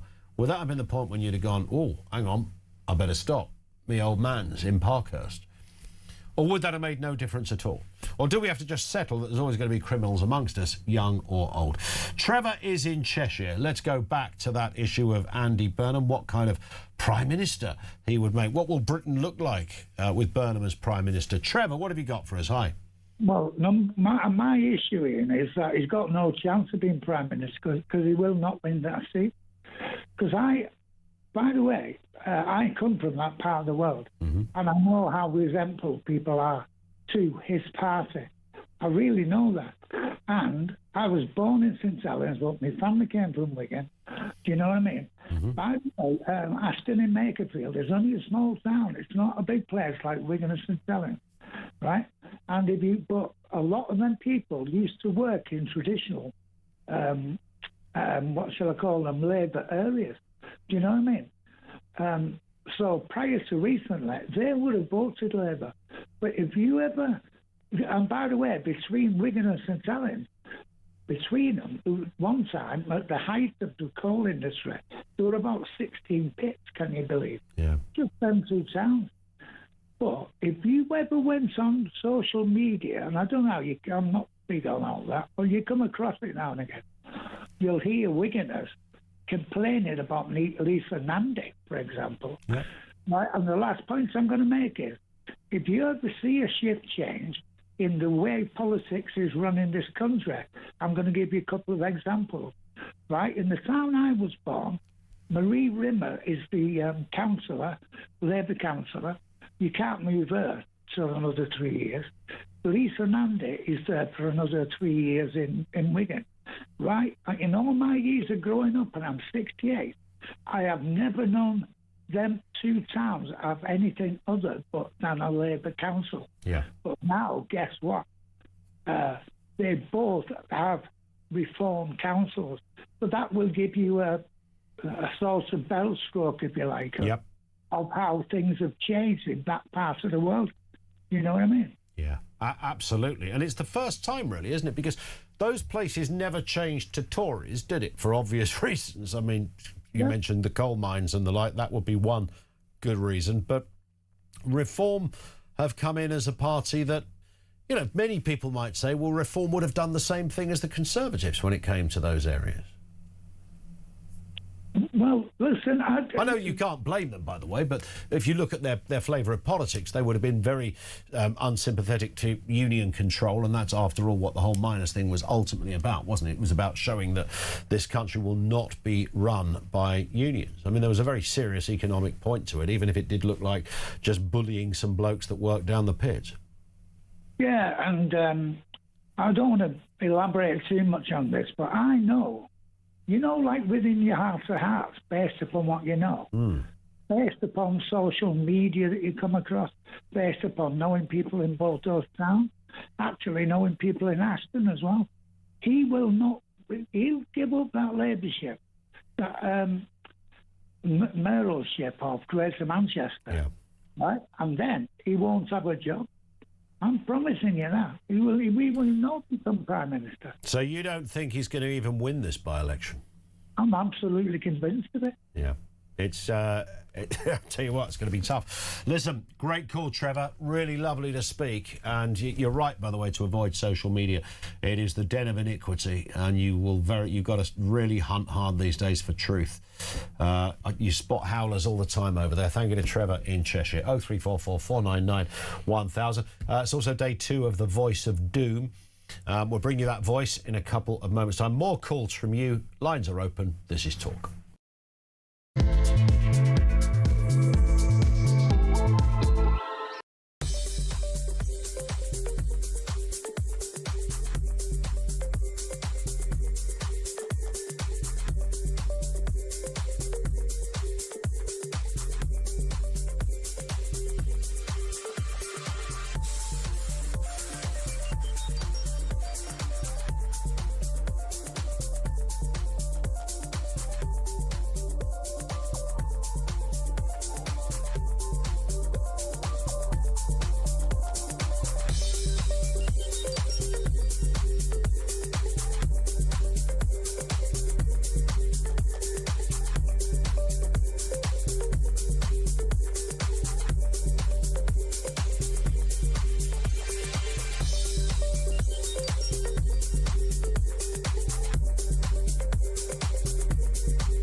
It's a nutty canister, either way. I mean, look at the nut on it. Bob Odenkirk! Saul was great. He was just a breath of fresh air. Amelia Clark! Star Wars versus Game of Thrones. Game of Thrones, definitely. I'm loyal. Don't tell me. Alex Hassel! In season 2, a lot of us get our clothes off. You do know you did that in season 1? Exactly, that's true, yes.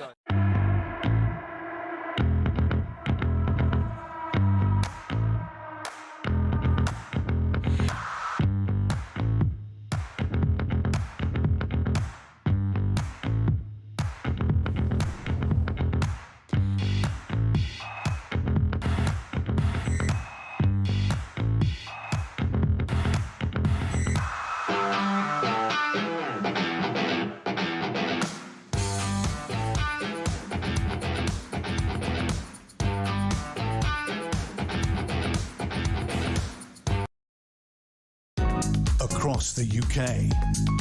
On DAB+, on your smart speaker, on your smart TV, and on your side. This is Talk. It is Talk. 0344 499 1000. 8 minutes to 3 o'clock. Don't go away, Jackie, with you in a second. Voice of Doom. This is the Mystery Voice.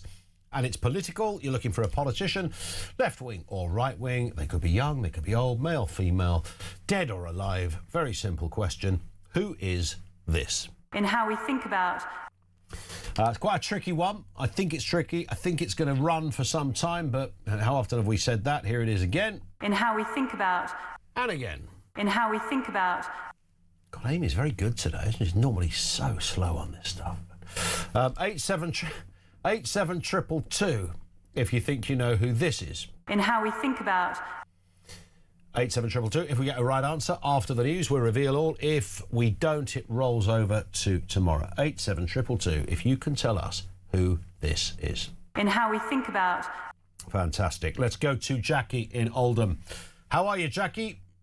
I'm great, thanks, Ian. How are you? I'm good as gold, thank you. So what's going to happen? Prime Minister Burnham, brand new MP, not a million miles from where you are, Jackie. What do you reckon? Oh, it's going to be a disaster, Ian. It's going to be more of the status quo. It's going to even be more left than what we've got at the moment with the Labour government. But I find it fascinating, the last obsession with Andy Burnham. Yeah. And the deification of him. Mm-hmm. You know, he does have a messiah complex. He does think that he can step in and change everything. And I think that shows with the arrogance of, you know, using Makerfield as a stepping stone to further his own interests. Yeah. He is a chameleon. He's got more faces than a town hall clock. And he's not very good at his job, which is why Labour have been battered in Greater Manchester in the local elections. Yeah. You know, there's not much love for him in Greater Manchester. I mean, if you look at the last results in Makerfield, so their last Labour MP, this Josh Simons character, who decided to give up his livelihood for no good reason, which I'm not believing, but anyway, so he got 18,000 votes, and Robert Kenyon, the Reform guy, got 12,000 votes. You'd have to say, surely, based on the last 2 years, Jackie, that's surely the best Labour could do in that. It can't get better this time around. No, I don't believe it can. Unless the Burnham factor. But this is it, Ian. Does it really exist? No, it doesn't. It's the left talking to the left. Yep. And it is rehashing this, you know, fantasy image that he's going to come in and save the day. And it's just not going to happen. The country has spoken. They've made it perfectly known how they feel about this Labour government. And I don't think his brand of politics, the nationalisation, you know, look at what happened in Greater Manchester with the 85,000 crimes that got recorded but never investigated, and it put GMP into special measures. Yeah. I mean, there's so much to go at. I don't think he's competent enough. I think he's like you say, he's got this messiah-like complex. He thinks he can change the world, but the actual realities of it are totally different. Yeah, I'm with you. Jackie, thank you. Jackie in Oldham. That's what they're hoping for. If it was anybody but Andy Burnham... Well, I mean, obviously, if it was anybody but Andy Burnham, the by-election wouldn't exist. So it's been specifically constructed in order to get Andy Burnham a seat so he can go to Westminster and become the Prime Minister. And that in itself would be a reason for me. If I was a constituent in that neck of the woods, I can say this at the moment, in a couple of weeks I won't be able to say any of this because there are rules around, you know, an election looming and stuff. But if I was in that neck of the woods, if I was a constituent, I would feel really affronted. Josh Simons can get in the bin for that terrible stunt of standing by so a man can fluff up his own career and become the Prime Minister. Everything about it is wrong. However, not everybody thinks that way. There might be people who say, well, if it was run again with Josh Simons today, then reform would get in. The question on the risk, and it is a risk for Andy Burnham's team, is Burnham the kind of decisive sort of changing factor in that equation? Matthew is in Warrington. How are you, Matthew? I'm all right, Ian. How are you? Good. Yeah, good, thank you. Again, not a million miles away from this neck of the woods. What are your thoughts? I think that Andy Burnham could be Labour's Jimmy White of the snooker world. I think he's an early man. He wants to be the leader, and he's had a couple of goes at it, and he's never quite got there. And I think he's committing political suicide because he's opened a can of worms going on about Brexit. You know what? I'm quite happy we brought Brexit up because it needs bringing up, because since 10 years it's been going on, Tories and Labour have never really wanted Brexit, and they've never addressed it. So it brings it all back out now that we can go out there, we can stand on our own 2 feet. We don't need Europe. Europe needs us more than we need them. And that's how it is. But all these politicians, left and right, and the Tories and Lib Dems and Labour Party, they don't think that we should have voted. We won't accept that we're not part of Europe, with the United Kingdom. That's what we are. We have our own money. We have our own monarchy. We speak our own language. We do want to deal with them, but we never really wanted to be part of them, and they never really wanted us to be part of them. Part of a kind of, almost United States of Europe setup. People didn't mind a trading bloc like the common market. People voted for that. But what then happened in the expansion of that place, no one, even the most hardened pro-EU Brussels fan, could possibly sit there and say otherwise. Matthew, I've got to move for time. Great call again. Thank you for that, Matthew in Warrington. Here's the voice of doom. In how we think about 87222, if you think you know.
Across the UK, on DAB+, on your smart speaker, on your smart TV, and on your side. This is Talk.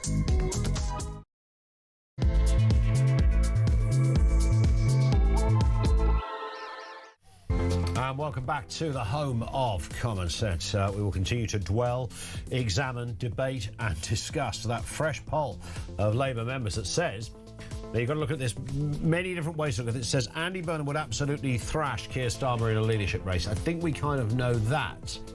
I mean, you could examine whether that's logical or not. But, of course, Keir Starmer would beat West Streeting. So you've got all these little factors.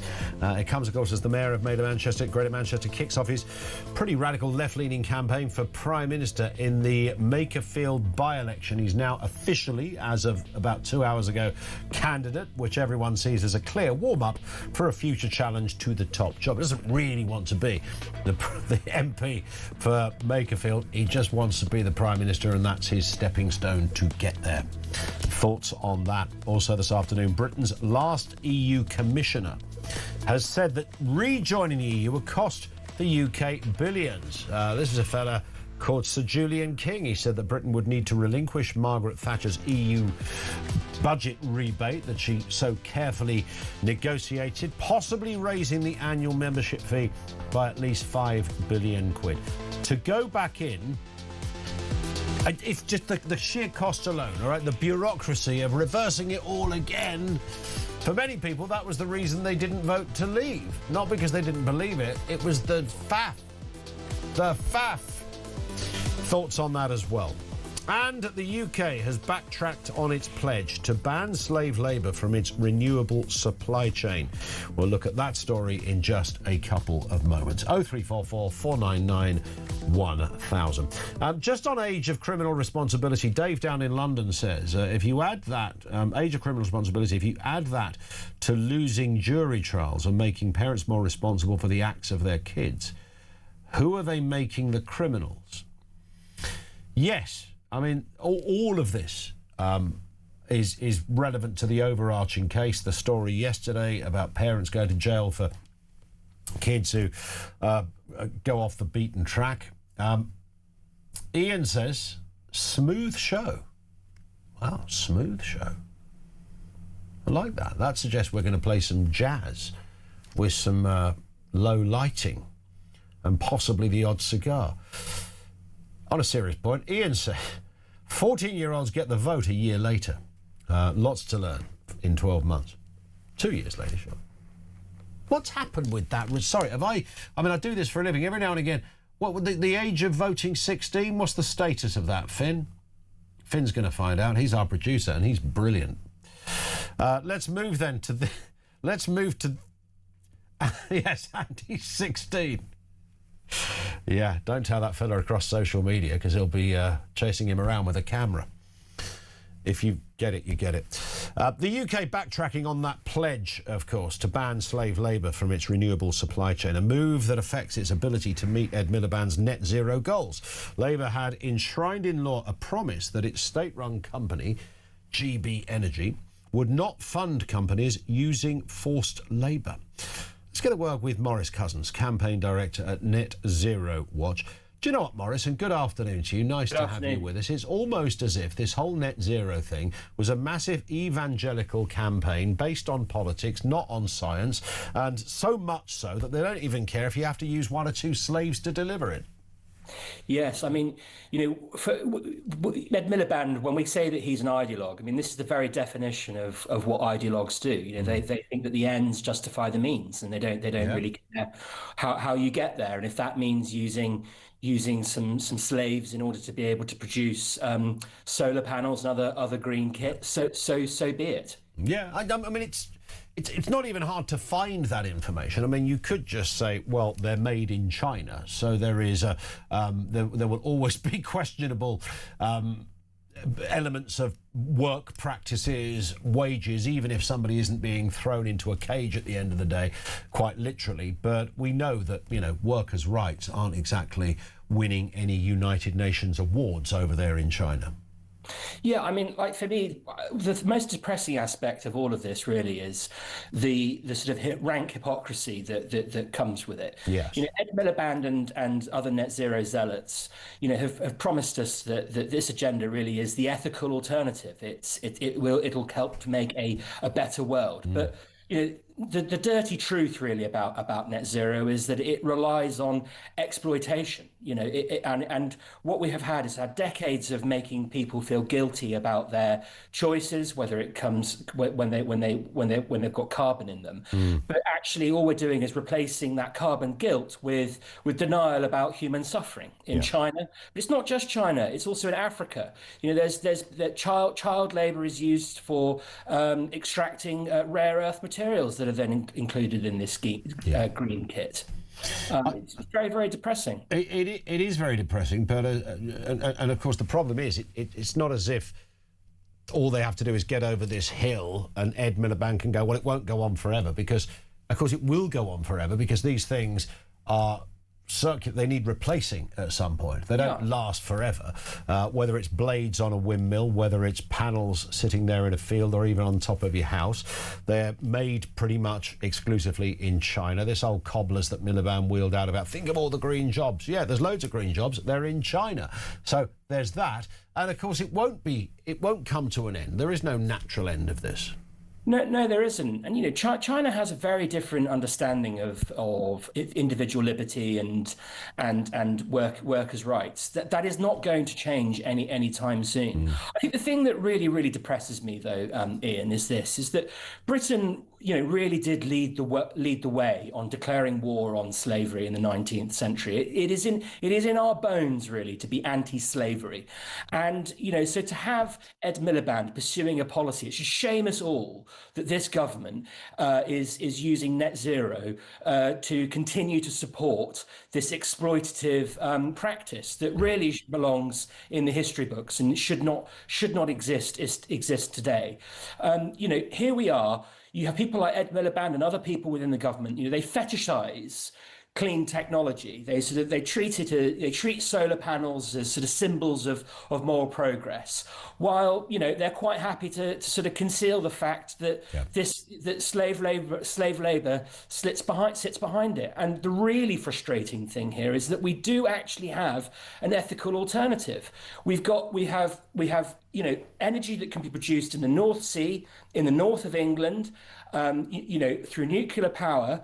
Things that do not have to have the same ethical trade-offs with slave labour. We could produce this here ourselves. We have higher standards for workers' rights, and we wouldn't have people being exploited in Xinjiang province. Yeah, it really is as simple as that. It's an unarguable point. Maurice, thank you. Great to have you with us. Maurice Cousins, campaign director at Net Zero. What a government spokesman says, we have strict procurement controls in place to ensure that any solar panels are free from forced labour as far as possible. All contracts issued under the Schools and Hospitals Solar Initiative compiled with UK procurement rules, including extensive requirements under the Modern Slavery Act. I mean, it sounds as if, with respect to whoever wrote the government response to this story, that there are still quite clearly demonstrable examples of servitude, slave labour, however you want to frame it, pick whatever phrase you want, probably children working on many of these projects. It's all happening, and they choose to, and have completely consciously chosen to ignore that it's happening, because it's for the, as Maurice was just saying, Ed Miliband, well, it's for the greater good. Whereas literally, I don't know what Ed Miliband thinks is going to happen to the planet if he doesn't just stick the handbrake on a bit. And we've said it forever. Everyone is, if you come up with something that's cheaper, makes more sense, economically viable, cleaner to, the planet, yeah, we'll all go for a bit of that. Not quite seeing that, though, are we? Not yet. Steve says, is it me or is Burnham being set up to lose to reform, clearing the only serious opposition to Starmer out of the way? I mean, yeah, well, that would involve the previous MP, wouldn't it? Josh Simons. He would have to be in on it. Because, it does look that way. If you consider that the more you look at it, the riskier it becomes. Alan is in North Yorkshire. How are you doing, Alan? All right, mate. This is your 2.5 billion year old mate. Second, sorry. Hey. Indeed, yeah, absolutely. 2.5 billion seconds. Yeah, you're my favourite. Oh, thank you. Rightly Hey, so. listen, if Simons has given up, because Labour are going to be in power one way or another, likely, for the next 3 years. Yes. So he's given up in excess of £250,000 in earnings and bonuses and expenses and speaking engagements, probably near £500,000. And I voted for him if I was in Manchester, which I'm not, I'm in Yorkshire. But were I to have voted for him, he has just said to me, Alan, I don't care about your vote, mate. I don't care about your vote. I think it's more important that we get back into Europe, which I was certainly not a Remainer. And I voted Andy to be my mayor. And now he's letting me down, and he's going to be parachuted into... They think he's going to be parachuted. Mate, I tell you what, if Andy Burnham wins this election, I will send you, and I promise you, I will send you £100 to donate to your favourite charity. I don't think Burnham's got a snowflake's chance in hell. He's said to be the best, the best option. If you put anybody else in that seat that wasn't Andy Burnham, they would definitely lose to Reform. But Burnham still has the Burnham factor. None of us can explain the Burnham factor. It's a bit of a hoax in that respect, because everyone's just sort of everyone, those that support Labour and support his brand of politics, have kind of projected this cloak of, brilliance on top of a bloke that has no real backstory in brilliance. I don't see it, Mr. Collins. I don't see it at all. He comes across as a used car salesman, a pretty good used car salesman, I might add. Might buy an old Jag off him.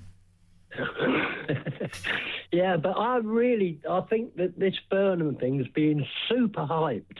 And I tell you, the people in Manchester, maybe they're going to think along the lines that I'm thinking. I voted Simons to look after me. I voted him to be the mayor.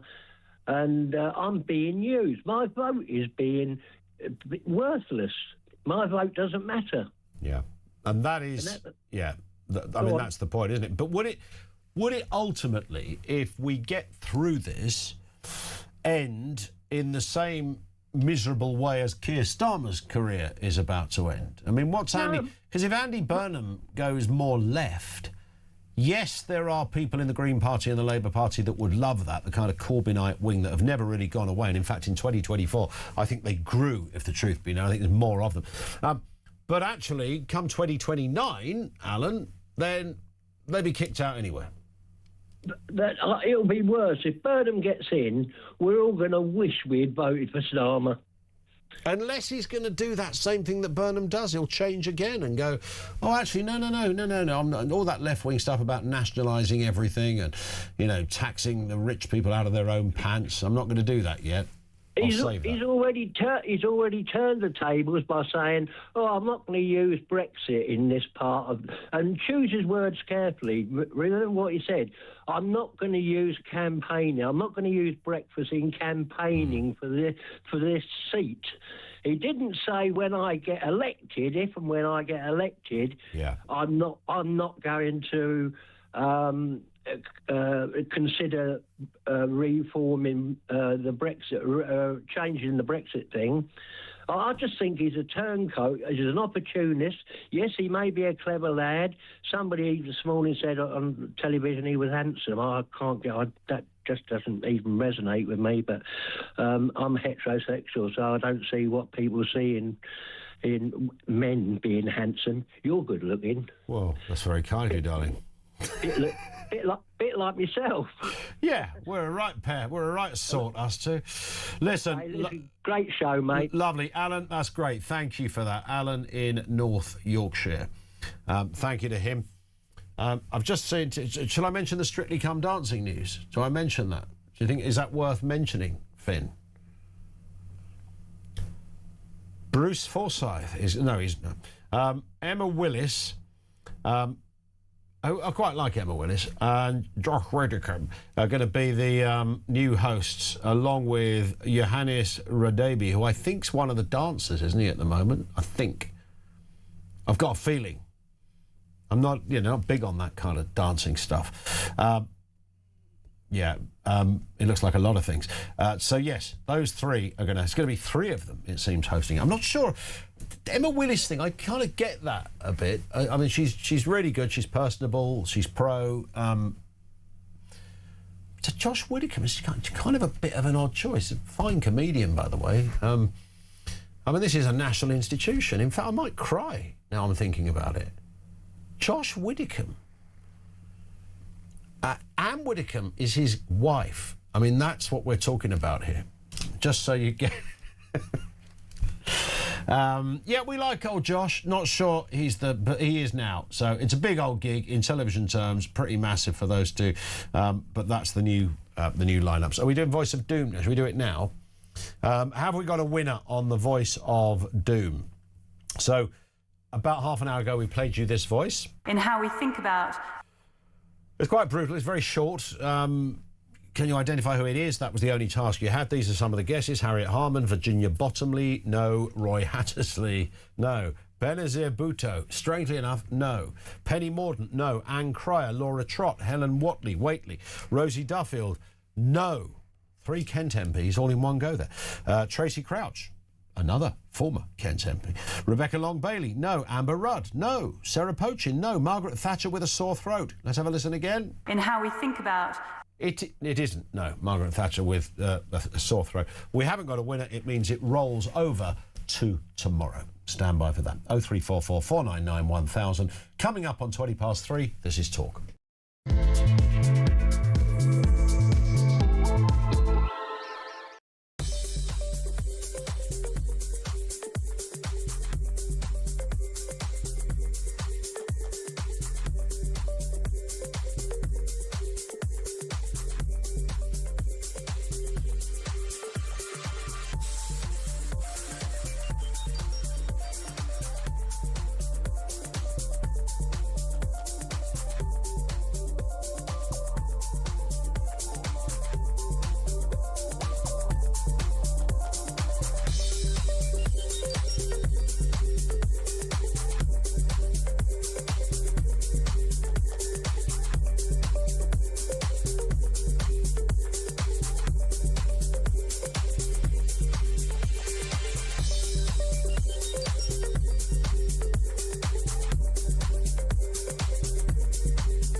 It's a nutty canister, either way. I mean, look at the nut on it. Bob Odenkirk! Saul was great. He was just a breath of fresh air. Amelia Clark! Star Wars versus Game of Thrones. Game of Thrones, definitely. I'm loyal. Don't tell Alex Hassel! In season 2, a lot of us get our clothes off. You do know you did that in season 1? Exactly, that's true, yes.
across the UK.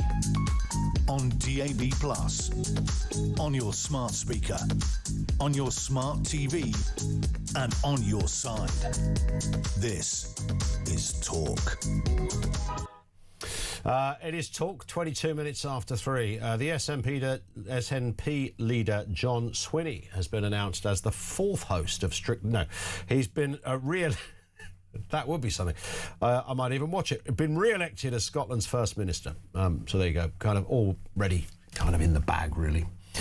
Joanna in Salisbury says, I have my own theory on Makerfield. Distraction farce conjured up by poor actors.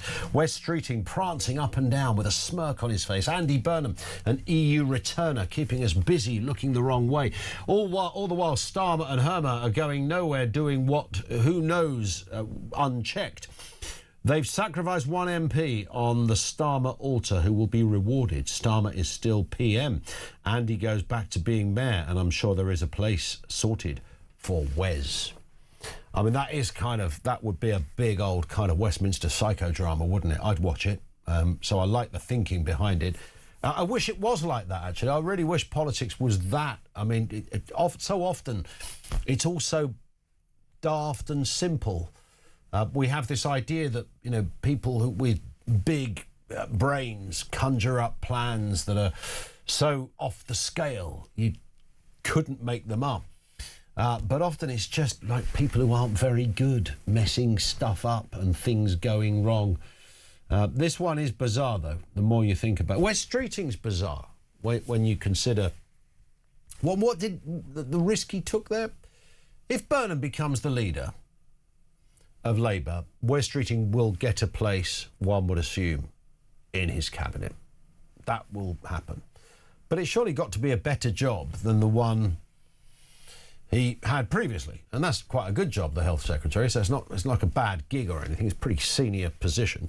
So there's that. Unless it's just as simple as somebody had to start the ball rolling, and he did. But then he's going to stand against Andy Burnham. So that's curious in itself. Maybe it just makes it a little more delicious. Let's go to Peter in Liverpool. Peter, how you doing? Hi, Ian. You were talking about Margaret Thatcher earlier on, and the industries that didn't exist, but the coal industry, that was it. We couldn't have survived without the coal industry in the Second World War, and with miners, being a reserved occupation, we couldn't have built the ships. We couldn't have won the Second World War or the First World War. Camel shipyard. I remember when I first started work, you had to get past Camel before they opened them gates, and all those people came rolling out the shipyard, flat cap people in boiler suits, all those skills that no longer exist and would take generations to recoup. Is that? Was there any? If Margaret Thatcher didn't exist, would that shipyard still be there? I don't know, but because I would doubt it would do, Peter. I think she sort of slightly, if you look at Thatcher's time in office, a lot of this stuff, a lot of the demise of so much had it was sort of already underway. Yeah, but as I said to your researcher before, I was 27 when Thatcher came in. I was not long out of my time. I was a bricklayer in the construction industry. Yeah. But that was the first time I'd ever been out of work. And it was ironic, really, because there was loads of work around and you could get employed on the side, but you couldn't do a job, cards in, as they call cards in, and get paid directly. Most people were signing on and working. I mean, there was the whole... I was just thinking, do you remember Boys from the Black Stuff and all of that? Yeah, Yasser Hughes. I could tell you stories that me and my mate went to do jobs, and you would be sitting in the road and you'd be looking all over the place, and it was definitely boys from the black stuff kind of thing. But there was also, there was a, when you look back on it, and it's not good. And, I remember my dad, he was a painter and decorator, so he kind of, related to your trade, Peter. And I do remember there being times when it was, and I was quite a worrier as a kid if I thought something was wrong. Your mum and dad are the people that have got it all sorted, right? So if in your head you spot a little kind of loose cog, I'd be aware of that. And I do remember a period, but then I also remember a period when lots of other people kind of looked at it like, well, there was a bit of a recession. If Labour had got in 79, there would have been a recession. Things got bad, and then they got better. And now we will never know the truth of that because we don't know what it would have looked like had Labour got in. It's a bit like you're saying there, that the thing I worried about most was coming up to Christmas, that, I wanted my kids to have the presents and, the things that you're supposed to supply as a parent. Yeah. And the only way you could do it was to be like the boys from the black stuff. That was the way it was. But I will say one thing for that period, that the DWP used to actually go out and look for people. Now, I'm amazed at what I see every day when I just walk around town. I see people begging. Yeah. I see people playing somebody from abroad comes here to sit and play a trumpet all day on the high street. Yes, yeah, nobody. You put it. You just put it. Nobody from the benefits office goes and says, "Well, what benefits are you claiming?" Nobody chases anyone today. No, you're absolutely. You're absolutely. It's a crazy world we're living in. Yeah, you're right. I mean, how has our country been moved forward by the trumpet fella in Bootle High Street? Yeah, it's mad. It really is. Listen, I love it, Peter. Thank you very much indeed for that. It was, I think, the bit that Thatcherism, 79 to, 1980. And bearing in mind what Thatcher inherited, and there's lots of stories about Callaghan previously saying to Thatcher, I think, sort of in the tea room, love, if you can make this work, you're welcome to it, because we've tried everything and we can't. And they were scuppered. They were scuppered for a number of reasons. So Thatcherism was, when you look back at it now, whether you want to defend it or whether you pathologically hate it, there's two really important points on this. Number one, it was a much bigger project. We often talk about governments lacking proper vision. Keir Starmer doesn't have an ideology, doesn't have a vision. Thatcher did have a vision, and it was a vision that was never going to happen in 24 months. It was always going to happen over a longer period of time. And then we saw things change, and the Big Bang, as in the Big Bang in the city. We saw people buying their own council houses. I know that one divides the room, good or bad. We did then see a building boom. So things did kind of come good. I'm just giving you the positives here. The downside of all of that, of course, there was no life lessons for ordinary working class people. Like I'm going to say Peter here, I just spoke to you from Liverpool, my mum and dad, things just changed very quickly. And suddenly, if you had two people in the house, whereas once you could have had somebody, like my mum was a dinner lady eventually, but she was a stay-at-home mum most of the time, and that wasn't particularly controversial. This is in like the 70s and the 80s, for goodness sake. So that wasn't weird. It was quite clear that was no longer sustainable. So life got more expensive, and life got less secure as well. I think there was, whatever you want to say about the old days, that era knew a security the likes of which no subsequent generation has ever experienced.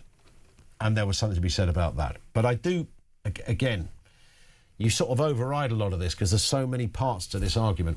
If Thatcher didn't exist, would we still have coal mines? Would we still have shipyards? And of course we wouldn't.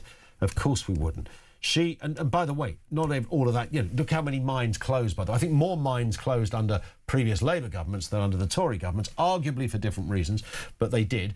No, we wouldn't. We wouldn't have any of that. It would just have a different name. It would just have a different name. I think the fact that she was Thatcher, the fact that she was female, actually plays a part in how people perceive her. Almost the greatest, most high-profile example of sexism you could probably get. Ted Short was the Labour education minister. He took away school milk. Nobody says a darn word about Ted. Ted was pocketing that milk. That cow juice was going down the drain like Billy-O under Ted Short. Nobody said a word. Margaret Thatcher comes along. It's a woman taking milk from the children. And her name rhymes with Snatcher. This is fantastic. So there was a lot of that going on as well. Would it be any different now, or did she just accelerate? Was it inevitable? Depends on who you talk to. 0344 499 1000. More from you on the way. Loads to get through. This is Talk.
Across the UK, on DAB+, on your smart speaker, on your smart TV, and on your side.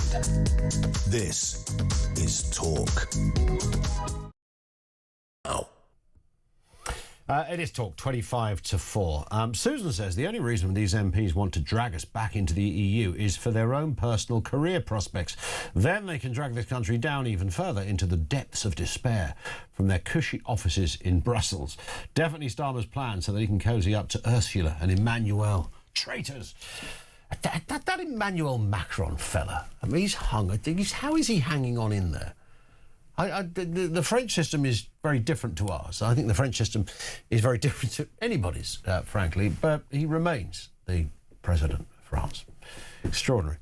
Let's move to this story. The new online NHS trust will be officially formed on June the 1st and start seeing patients from October the 27th. This will offer 8.5 million virtual appointments via the NHS app. Health experts are warning that this home working revolution, pushed by Wes Streeting, of course, remember him, could put patients at risk of a two-tier system where elderly and vulnerable people are left behind. There's always going to be that problem. Let's speak with Dr. Caroline Johnson, who is a Conservative politician, but also consultant paediatrician as well. Caroline, good afternoon to you. Afternoon. Nice to have you with us. Listen, I don't know how many initiatives we've had over the years to try and get the NHS back on track. This seems to be the latest one. Broadly, is it a good idea? Before we get into some detail, do you support the idea that we use the digital world to address waiting lists and more? Well, I think where there are options to improve patient care or patient choice, preferably both, we should give them due consideration, and that will include options for digital AI provision. So they should be carefully considered, but done in a way, if they are done in a way that improves choice and care. And of course, using technology isn't is no longer new. We talk about it as if it's new, but there's a good few years of running all sorts of initiatives online. But this would apparently take it to game-changing levels. Tell us what Wes Streeting, as it was at the time, again, we remember him, Wes Streeting and his team. Tell me, have they revolutionised, or will they revolutionise the NHS here, or are they putting a sticking plaster over it? Well, I think at the moment they're failing to deliver on a lot of things that they promised. Their workforce plan is long delayed. Their maternity task force has met once.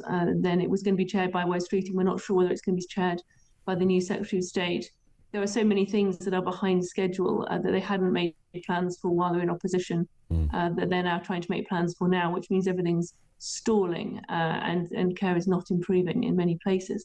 There were a number of issues that they don't seem to have considered with the online, such as, I represent a very rural area. What about the connectivity? How will those with learning disabilities or other disabilities access this form of online care? What sort of quality will it be? What if you need to examine your patient? They're saying that this will be you connected to a clinician somewhere in the country, but if you need to be then examined by that clinician, will you have to start all over again? Yes. With a different clinician, or will you have to travel miles to see that clinician? How will that work? Yeah. If you're offered an appointment, is that another way he's going to try and reduce the waiting lists by saying, well, you were offered an online appointment, so I'll put you later in the queue? I think there were lots and lots of questions to be answered about. I mean, a huge amount of questions, and you're absolutely right. I think the first one that you mentioned there, I can understand notionally why some things could happen online, and that makes sense, whether it was a straightforward update or a catch-up or something of that order. Maybe your bunions could initially be talked about online, but one would assume would ultimately result in a consultation. Well, I think there are options where telephone consultations can be, or online consultations can be useful. When you've seen the patient, you have a rapport with the patient, perhaps you've adjusted the medication and you just want to speak to them to check the effects of that adjustment. Yeah. And then a quick phone call, particularly where I work in paediatrics, can have the benefit of the child can stay in school while you talk to the mum online, particularly for a younger child. So there are benefits for that. But it's not clear that that's what the government's looking for. And indeed, that's happening already. And we do see the government announce things that are happening already in a way that makes you anxious, or makes me anxious, that they're going to expand it into areas that are less good. I mean, as a consultant, you would be a sort of the next level of the system, in terms of you've been to the GP, you've been referred to, the patient's been referred to somebody like yourself. So I would assume that that would be a different part of this picture, would it, in that respect? I mean, I can see why you could do some calls clearly with a patient if you're certainly as a patient who's under you for a prolonged period of time, then there will be certain meetings you could clearly have online with the parent. But this, I would assume, these virtual appointments, would they be mostly at GP level, or are the Department of Health talking about across the board here? I believe they're talking across the board because they're talking about being connected with doctors all over the country. So I think they're talking about across the board. But you talked about referring patients. So the government have decided that GPs are not going to refer patients. They're going to request advice and guidance, which may lead to the consultant team deciding to see the patient and it then being collected as a referral. Now, when we've asked the ministers, Minister Kinnock has told us that the waiting time will start from when you were first referred by your GP, or the request was put in by your GP. Mm-hmm. But it's been suggested that certainly between April and October, it might be the case that you're not actually starting to wait until the consultant has seen and accepted that advice and guidance and turned it into a referral, making all of the waiting times that few days shorter. Yeah. That could mean they meet targets they're currently not meeting. So we're digging down, trying to get the information. The questions were unanswered in the last round of it will fall under prorogation. But we're digging into that, because my feeling with some of the waiting lists, both as a doctor and someone who's waiting myself, is that some of the changes that have been made make people appear to have waited less time, but don't actually make people wait less time. That's my view on it. Yeah. I always think it's a slight outrage that a doctor is also on a waiting list. Can't you just knock on your mate's door and say, Any chance of a chat? Well, it's I don't think it works like that. Really. No, I know. Wouldn't it be nice if it did? You think you might get a gold card or something?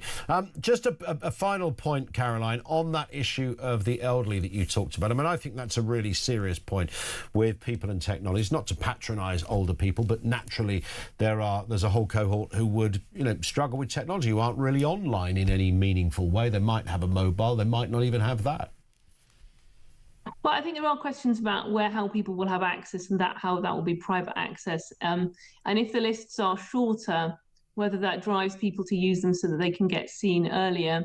And the government may interpret that as things being popular when actually it's just a case of making the queues shorter. One of the other things to bear in mind, of course, is that feedback to the health service is done in large part by Health Watch. And the government have brought forward a bill last week which will abolish Health Watch, meaning that people's feedback from that anyone can put into at any time won't be heard as effectively across the health system. Right. Got it. Listen, Caroline, thank you for joining us. Really appreciate that. Dr. Caroline Johnson, MP. She's a Conservative MP. She's actually also Shadow Health and Social Care Minister, but still a consultant paediatrician. So she's at the cold face of those kind of problems. Thank you to her. Back to you. Philip is in South Wales. Philip, how are you doing? Very good, thanks. And yourself? Yeah, very good, thank you. What are you thinking? Andy Burnham, fire away. Right. My theory is that if Burnham wins the by-election, Starmer will sack Lammy and he will offer Burnham the deputy leader's job. He'll take it because Starmer do not want an election for the leadership, and then you've got two liars together. Hopefully, Makerfield, the good people of Makerfield, do not vote Burnham in because it will be a catastrophe. Thank you. Thank you. Philip, thank you very much. That was, I like that. That was very succinct, very straight to the point. There is an issue with being the deputy leader rather than deputy prime minister. So the prime minister, Keir Starmer, can appoint a deputy prime minister, but he can't appoint a deputy leader to his party. That is for the parliamentary party. So there you go. There is that. But would Burnham settle for that? Because that keeps him in situ for all that time. Deputy Prime Minister, what does that really mean? Once in a while you do PMQs. It's a job, but it's not the job, right? 0344 499 1000. Dave in South Gloucestershire says, your caller said, who said if Burnham gets in, his vote will be worthless, needs to think more forward. If Burnham or Streeting take us back into the EU, his vote will be even more worthless, says Dave. It's a fair point. Susan says, the only reason these MP... Oh, I did read Susan's, apologies. Neil says, Brexit was voted for as a great opportunity, failed entirely by third-rate Remainer politicians. Give us strength. Great show, says Neil in Salisbury. That's a fair point. And one here from Richard in Ayrshire. If you were to put those EU rejoin expense figures to Remoaners on the streets as a total, they'd screech it was a price well worth paying without even seeing the breakdown of costs.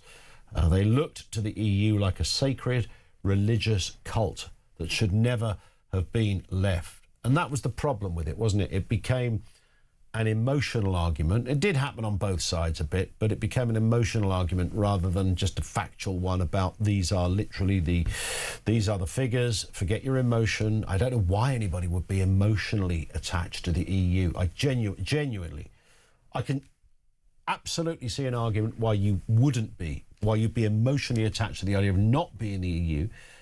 Because, of course, that requires the belief you have a belief in autonomy and independence from a greater trading bloc and bureaucracy. That kind of makes sense. The idea that people used to go, I feel European. And I say, what is that? These are people that would never have said they feel British, but somehow just jumped at the opportunity to showcase their EU credentials. It was all a bit weird, if you remember. 0344 499 1000. Now, the FIFA World Cup 2026 is almost here, and thanks to Adidas, the tournament's official match ball supplier, our friends at talkSPORT are giving you the chance to be there. This is big. Adidas is sending you and a friend to Dallas to see England v Croatia live on June the 17th. Great start, and what a great event to go to, with return flights, accommodation, spending money, tickets, and your very own Adidas official match ball trionda. Be at England's first game in the FIFA World Cup at one of the world's best stadiums. Ready to get that winning feeling? Have a listen to this. Get ready for that winning feeling. For your chance to win, head to talksportwin.com or text TALK to 83338. Texts and online entries cost £2.50 plus your standard network rate. Or call 0343 418 7260. Lines close 1st of June 2026 at 4 p.m. That's when you'll need to answer your phone if it rings. 18 plus UK residents only. This is a network promotion. See full terms and conditions at talksport.com/win. So for your chance to win, text TALK to 83338 now. Full T's and C's at win.talk.tv.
Not wig. It's a nutty canister, either way. I mean, look at the nut on it. Bob Odenkirk!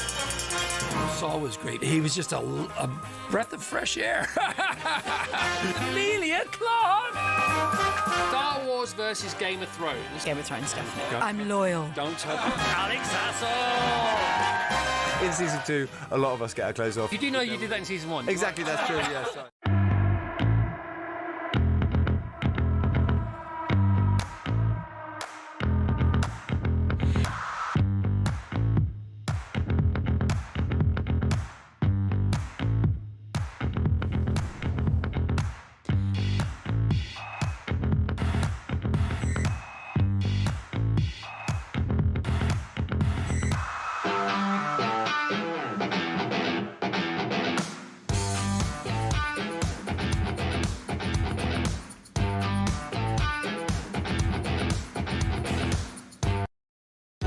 Across the UK, on DAB+, on your smart speaker, on your smart TV, and on your side. This is Talk. It is Talk. 0344 499 1000. Don in Chelmsford. Ian, you have to hand it to Andy Burnham. He's come so far since he was in Thunderbirds. His eyebrows are still magnificent. It's absolutely... That just nails it brilliantly. And Stephen in London. So, Andy, what did Blair, Brown and now Starmer, not forgetting you as mayor, do to reverse Thatcher's destruction of your town? See, that is always the ultimate question. That's the kind of catch-all phrase. We're not talking about something that happened last year. We're talking about something that happened, and it happened organically, by the way. It wasn't like Thatcherism just arrived and it was done on a Tuesday. This is over years, and we saw successive governments, as Stephen absolutely correctly points out, completely embrace and grow and continue with the same ideology without ever tackling what they thought were, and spent a lot of time telling us these are terrible decisions, you've done this, you've done that. And in fact, you could argue those politicians in subsequent years have to take it on the chin themselves. If your high street looks like an absolute tip these days, don't blame Margaret Thatcher for that. That was half a century ago. Blame your local council and then blame the other politicians in Westminster. William is in Swansea. William, what have you got for us? Hi. Hi. Hello. Can you hear me? Yes. Okay. I'd just like to, if it's possible, to move away from personalities to actual politics. Yep. Good idea. If we look, I propose this to you. You have a think about it and see what you think. Yeah. All right. Right now we have an unwritten constitution. Mm-hmm. Perhaps we should think about modifying that to be a written constitution, so at least the people of the United Kingdom can go to somewhere and read the constitution and understand how. The second thing is a Bill of Rights. We have no guarantee of free speech. In fact, all the people of the United Kingdom have no rights whatsoever, other than it is guaranteed by Supreme Parliament. What does that mean? It means Parliament is supreme, and they can remove the right of free speech, the right of assembly, the right of trial by jury. They can remove all of the rights that we deemed to be essential for our existence. They can do it. One last thing I would like to think about is we have an independent body, a civil court, independent of Parliament, totally independent of Parliament, that monitors members of Parliament and their families for corruption. Now, I am not saying that they are corrupt or they are not corrupt, but it has to be independent. Right now, all of the whatever happens to person A, B, C, D, E, F, G, it goes to Parliament and they decide if or not it's correct. I believe if we, especially with talkTV, you have some very clever people. Peter Carwell, yourself, Donna Tomlinson doesn't work for you, but he's a very, very clever Jason and so on and so forth.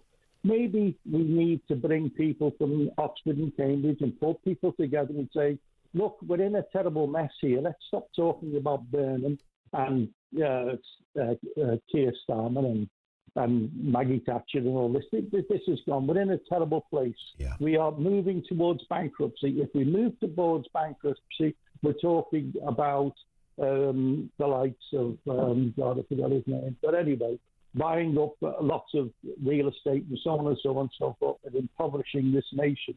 So I think we're in the last chance saloon. Interesting. So my belief is that our government, as it was really formed around the 1830s. Well, Queen Victoria came into power, and it was designed to run a empire. Yes. And now there's no such thing as a democratic empire. Well, by definition, you could say that. Can I just ask you this, though, in this respect, William?